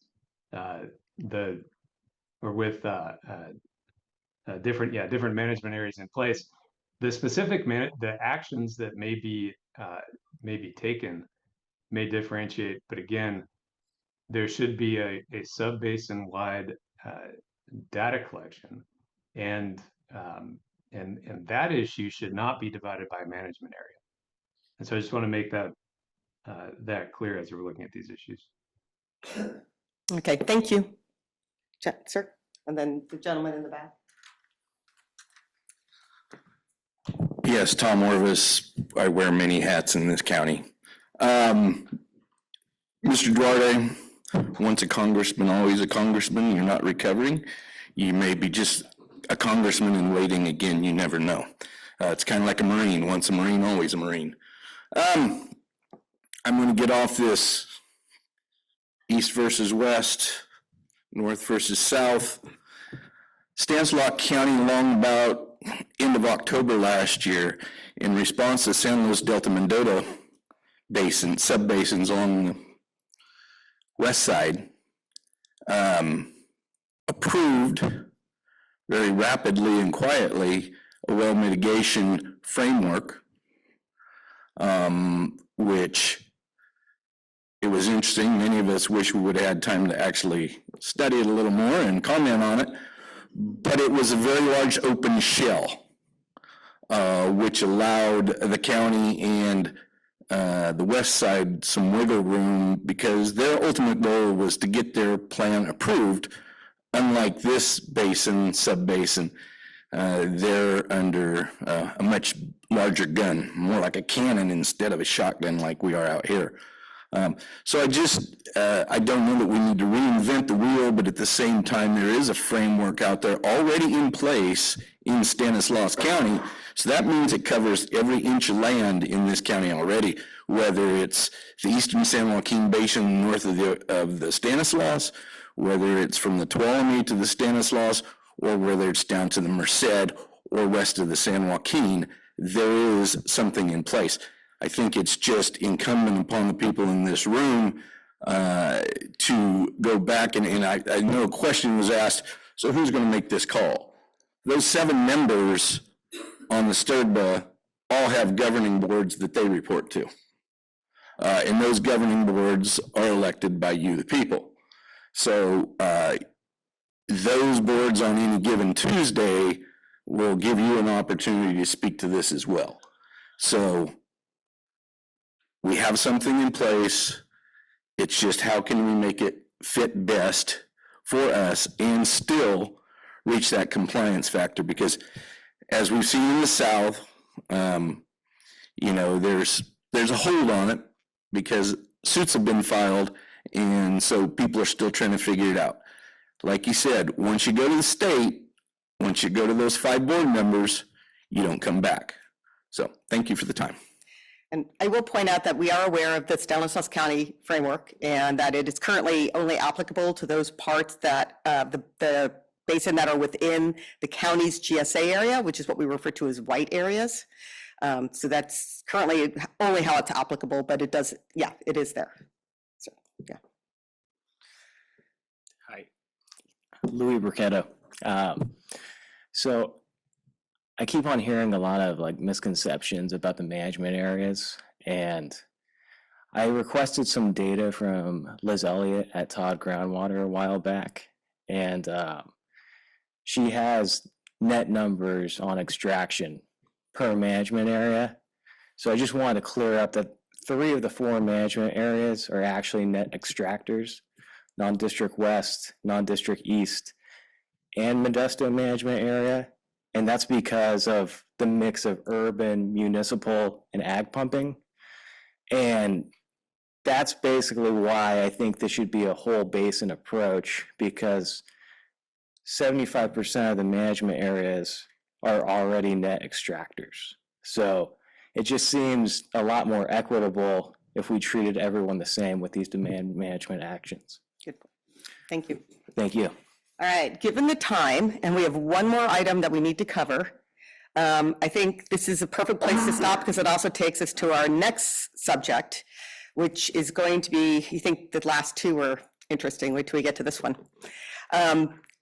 So we'll get the presentation going, but I'm going to preface this with, this is an introductory presentation only. It's to lay the background for what we're going to start working on in the next workshop.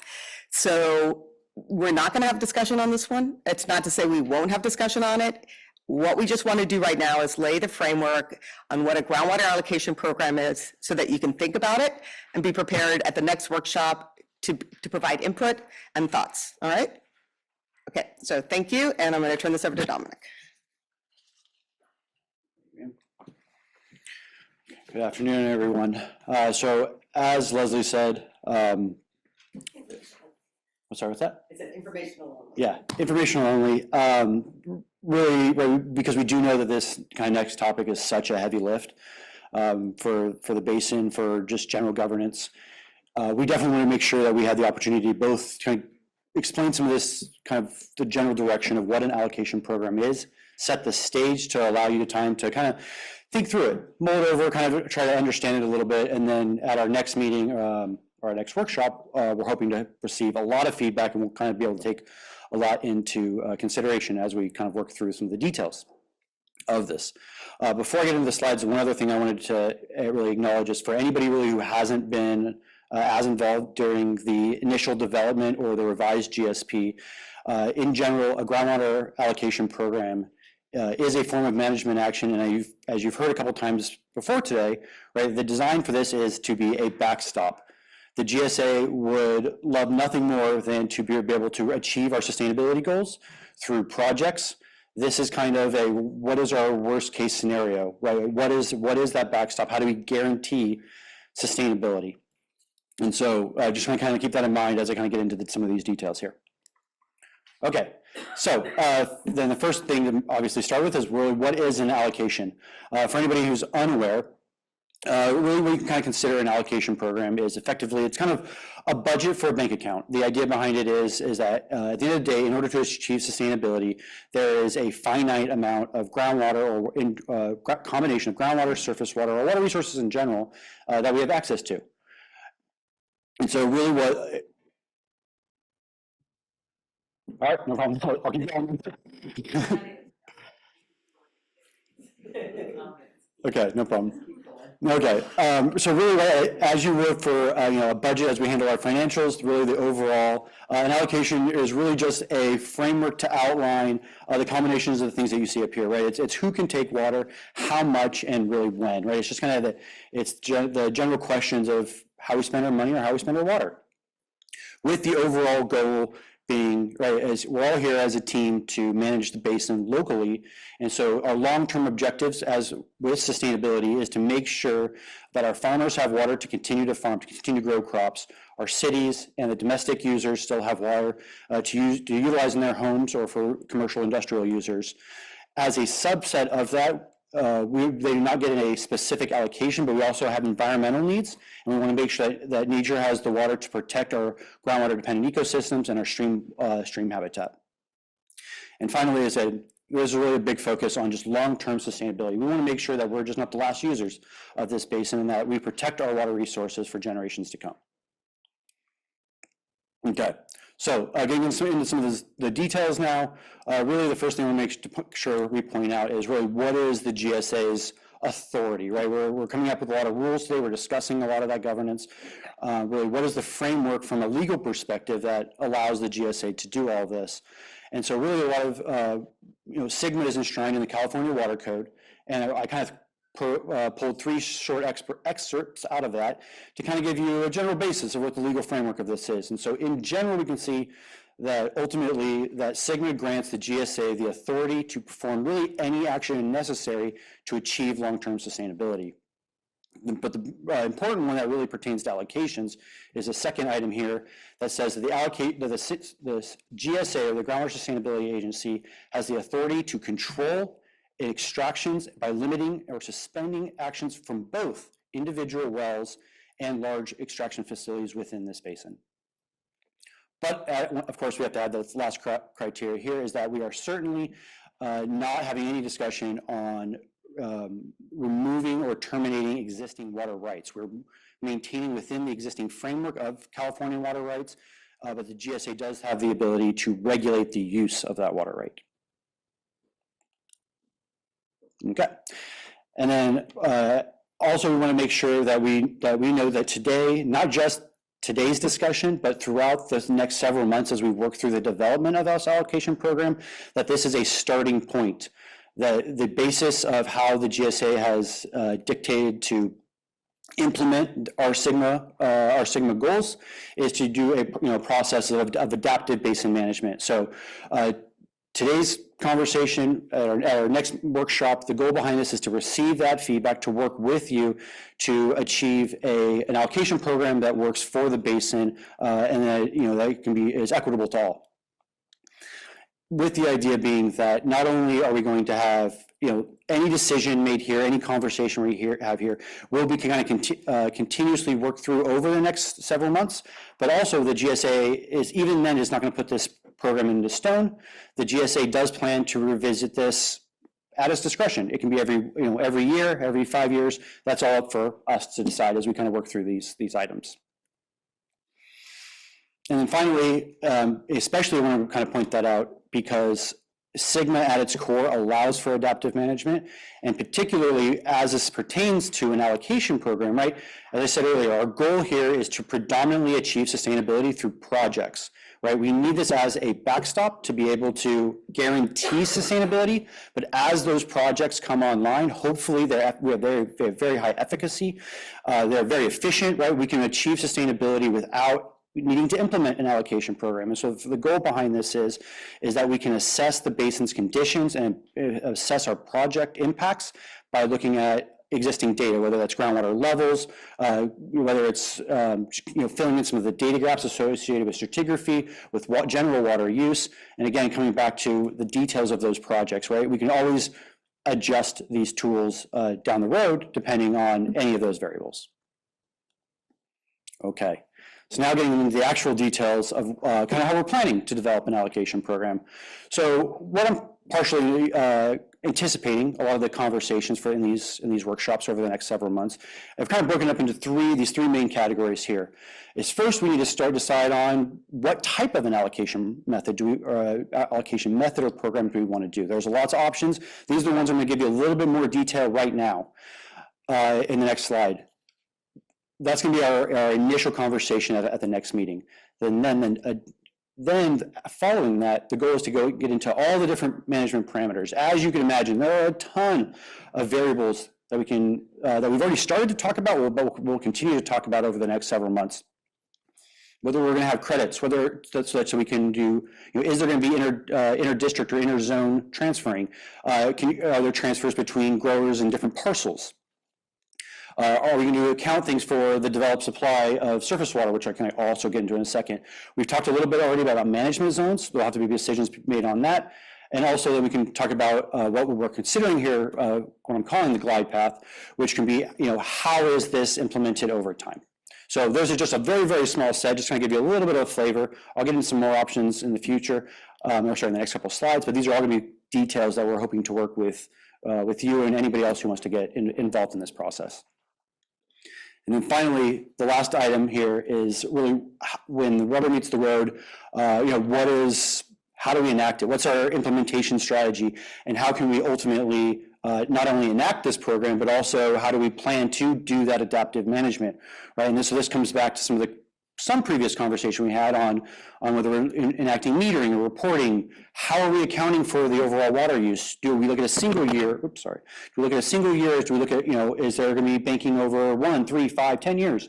How in general are we going to, account for the long-term management of the basin? Again, getting into trading. And then finally, really, how does this allocation program work in conjunction with projects, with recharge efforts, with utilization of the surface water resources that we have? Okay, so I apologize that I know that from this distance, some of these words are pretty small. I hope you all grab some handouts, and if you have any questions, we'll dig into these. But so in general, if you kind of want to scan through this slide, there are approximately 5 general methods we can go to. There are caveats to a lot of these, and we can always, refine as necessary. But at a very high level, there's really 5 main methods that we can look at when considering an allocation. Really kind of what we have them ordered here is kind of an order of complexity. And again, those are all open to feedback that we're hoping to solicit from you at our next workshop. And things that we can kind of work through some of the details. So first, what this does is kind of how do we split up our allocation, right? We come back to, this is the comparison of our funds and our budget. How do we want to allocate some of these resources? So the first one we hear is an allocation looking at overall or overlying area, right? So this comes on just a pure acre. Every acre is treated equally in the basin. Simply, we allocate by property size, by parcels.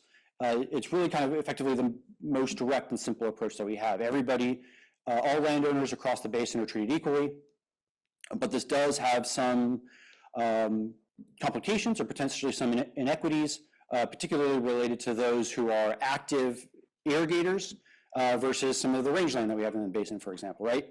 Regardless of what your use or your potential use is, every acre would be, kind of given a single value for that allocation. So then if you kind of want to take one step a little bit deeper, kind of exactly what I just alluded to a second ago, this is where we start looking at an allocation per irrigated acreage, right? This is where we start taking a look into land use, where an almond grower may have a different allocation than someone who has unirrigated rangeland or unirrigated pasture. Right, simply just taking into account some historical use or historical development of land. Then the third item we have here looks at actual historical groundwater use. So in addition to looking at development, whether it's ag whether it's urban, whether it's unirrigated, more native type land. This takes another step into detail of, well, are you a historical groundwater user, or are you predominantly on surface water supply, and really kind of building that into the system. And then finally, probably where it starts, takes again an additional step into that is what we're considering a comprehensive allocation method, which on top of the previous ones really builds on seniority when it comes to water, traditional water law. And so this is probably what we consider one of the more complex approaches, because it does infer the establishment of seniority of water use in the basin. So not just historical use, but when that your use has begun. Ultimately, as one of the more complex options, this is traditionally really is designated as probably the most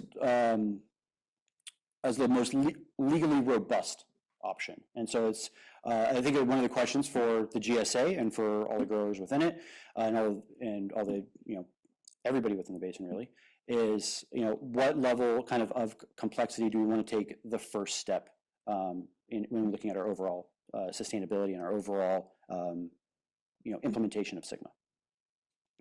And of course, we'll add the last one is the hybrid system, because we always know that, you can mix and match a couple of these options based on kind of differing dynamics within the basin.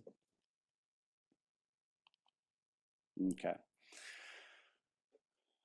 So then once we have an opportunity to decide our kind of our big picture framework, which one of those options we want to do, then we start getting into some of the details associated with an allocation. And this really is where we start looking at what I'm calling special considerations. So the first one is an acknowledgement of existing legal rights, right? So absolutely, so I referenced a few slides ago saying, that SGMA does not diminish any existing surface water rights. Those are well protected under the California Constitution, but SGMA does grant the GSA the ability to regulate the use of water under those water rights. From there, we have what we're calling equitable access. And so this is where, again, we start having the conversation of how do we want to treat it? Or do we want to have that special consideration for different users across the basin? And so, one of the examples I have here is looking at disadvantaged communities or de minimis water users. So traditionally, or in a lot of areas throughout the state, we say, we kind of omit de minimis water use from either an allocation or groundwater reporting, simply due to the cost and the small nature of their groundwater use. Again, this is fully an option that SGMA grants the GSA, but a consideration for everyone.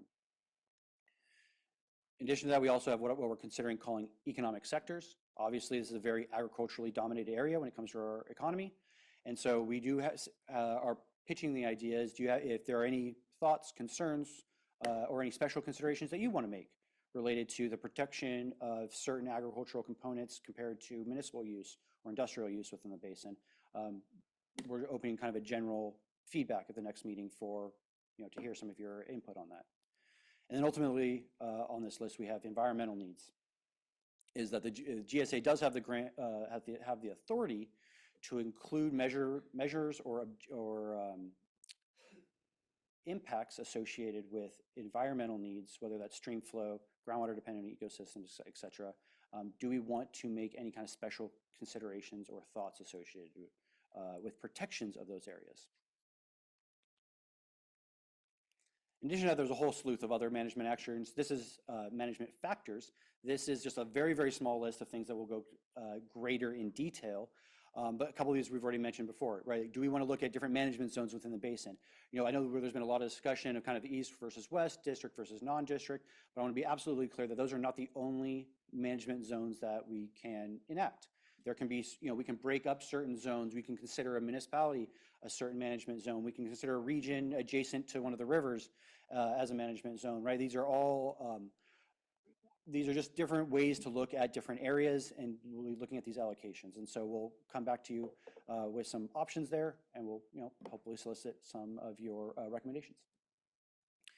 In addition to that, I think there was also a comment earlier about small versus large scale agricultural users. particularly not only in volume of an allocation, but also in timeline. That is something that's come up in several other basins to allow, small scale production, perhaps, maybe under a certain threshold of groundwater use, to take a longer period into implementing and achieving their allocation. Again, all things that we can discuss. So I just kind of want to give you an idea of some of the considerations we can take. Again, disadvantaged communities. Right now, there's a concept here of urban growth and conservation. Obviously, we know our population, particularly in this area, is not going down. We have and so we're going to have continued urban use, continued municipal growth, right? And how do we want to handle that as a subbasin? Do we want to consider increasing that allocation over time? And then that is obviously offset by the state's goals of conservation efforts associated with the municipalities throughout the state, but in this basin. And how do we want to account for all those? How do we want to quantify those impacts over time? I already talked a little bit about developed and undeveloped lands, and there has also been comment on the concept of trading, and then again, credits. Often we talk to about, as people implement things like, if you're, actively recharging within the basin, or we develop, as we work with some of the programs, really how, should that be considered in an allocation? And how should that accounting work out? Okay, and then so the last thing, I swear, we're almost done. I thank you for all your patience, but the last thing I want to do is kind of give you a very quick example of what an allocation system could look like for the basin, and really kind of how that overall works. So in general, an allocation framework really has 4 very, very large steps. As I said earlier, tons of detail goes into these steps, but 4 main steps. The first one is just to determine our sustainable yield. This is how much water can we pump and achieve our SGMA and sustainability goals. Fortunately for us looking forward, that's already been done. We did that as part of the development of the GSP, and I'll tell you kind of what that number is in a second. Then what I've alluded to in the past couple of slides is to account for all those special considerations.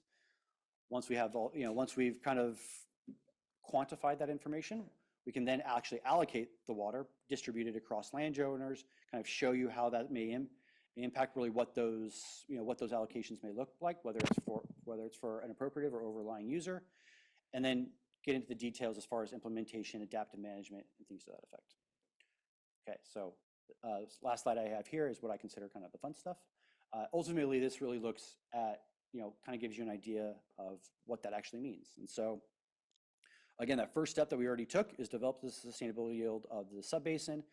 Again, that's when it comes to, the GSP, we utilize kind of several modeling systems, looking at our kind of future projections, and estimated that in order to achieve our sustainability goals, that the basin has approximately 267,000 acre feet of pumping that we have access to in order to maintain SGMA compliance.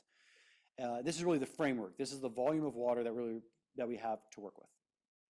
So from here, we start putting things in buckets. And so in this case, what I consider buckets are, again, it's everything. All those special considerations, any kind of water use within the basin needs to go in some kind of bucket. And our goal is to figure out what those buckets get to be. And so a couple here that we have is, as you see, the goal is to lop off part of the top of that 267,000 acre feet to what we have as our special consideration. So a couple examples I have here, again, not things that are set in stone, but just a couple examples. I spoke a little bit to de minimis water users as a very common, governance action is to not require de minimis water use to cut back overall.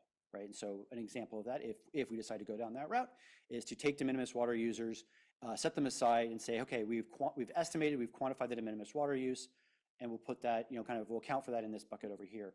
In addition to that, we also have what is called developed supply. So developed supply is effectively a surface water right dynamic that effectively says that seepage of surface water that is conveyed by, principally in this basin, it's going to be OID and MID, that those agencies have the right to recover that surface water that seeped into the groundwater system. They have the right to pump that water back out. And so we have an accounting and an estimate of that seepage. And so effectively we're from a surface water rights perspective, since they have the ability to recover that water, we can basically lop off the recovery of that water as a special consideration. Again, simply 2 examples. But what we have once we actually take those special considerations is what we have here on the third half of this slide is the allocatable yield. And this is where, again, once we work through all the details of those special considerations and how we want to allocate the basin, the idea behind this is we will then distribute that to a combination of overlying and appropriate users. Again, overlying users you can kind of think of as private agriculture, private domestic well owners, right? Those users that actively own the land are an overlying water right holder. And so an allocation would be giving each of those private users an access, a certain volume of water to run with. And then appropriative users often can be seen as either the existing, as often agencies, but they're organizations that pump water and supply it to customers. And so again, this is the 2 irrigation districts as well as the municipalities are considered appropriative users. So the goal is we need to be able to account for their water use, give them a target water use to work within, excuse me. And basically the idea behind that is once we have all those buckets, we'll then take kind of the next steps in really implementing that. So with that being said, again, I just want to make sure I thank you all for both attending and giving the incredible feedback that we had today. I'm hoping to get, I know definitely not time to really get into some of the feedback for the allocation program, but hopefully I've at least given you a little bit to think of and brainstorm. And I hope you all come back again at our next meeting and are able to give some feedback and help us work through and develop this. So, do you guys have anything? So thanks everybody for coming. Got a lot of good perspective, good concerns. It was a good icebreaker for the first workshop. We're planning on having these at varying times today, so we'll probably end up having one in the morning and one at night here coming up. One at OID, one in Stanislaus County. So we'll be moving them around. We'll let you know when those will be on the constant contact email list. So make sure you're signed up there to get that. We look forward to developing a little bit more on what we heard today and presenting you with that to get more feedback from there. So thank you for your time. Thank you for sticking with us for the 2.5 hours. And again, thanks for your feedback. Have a good night.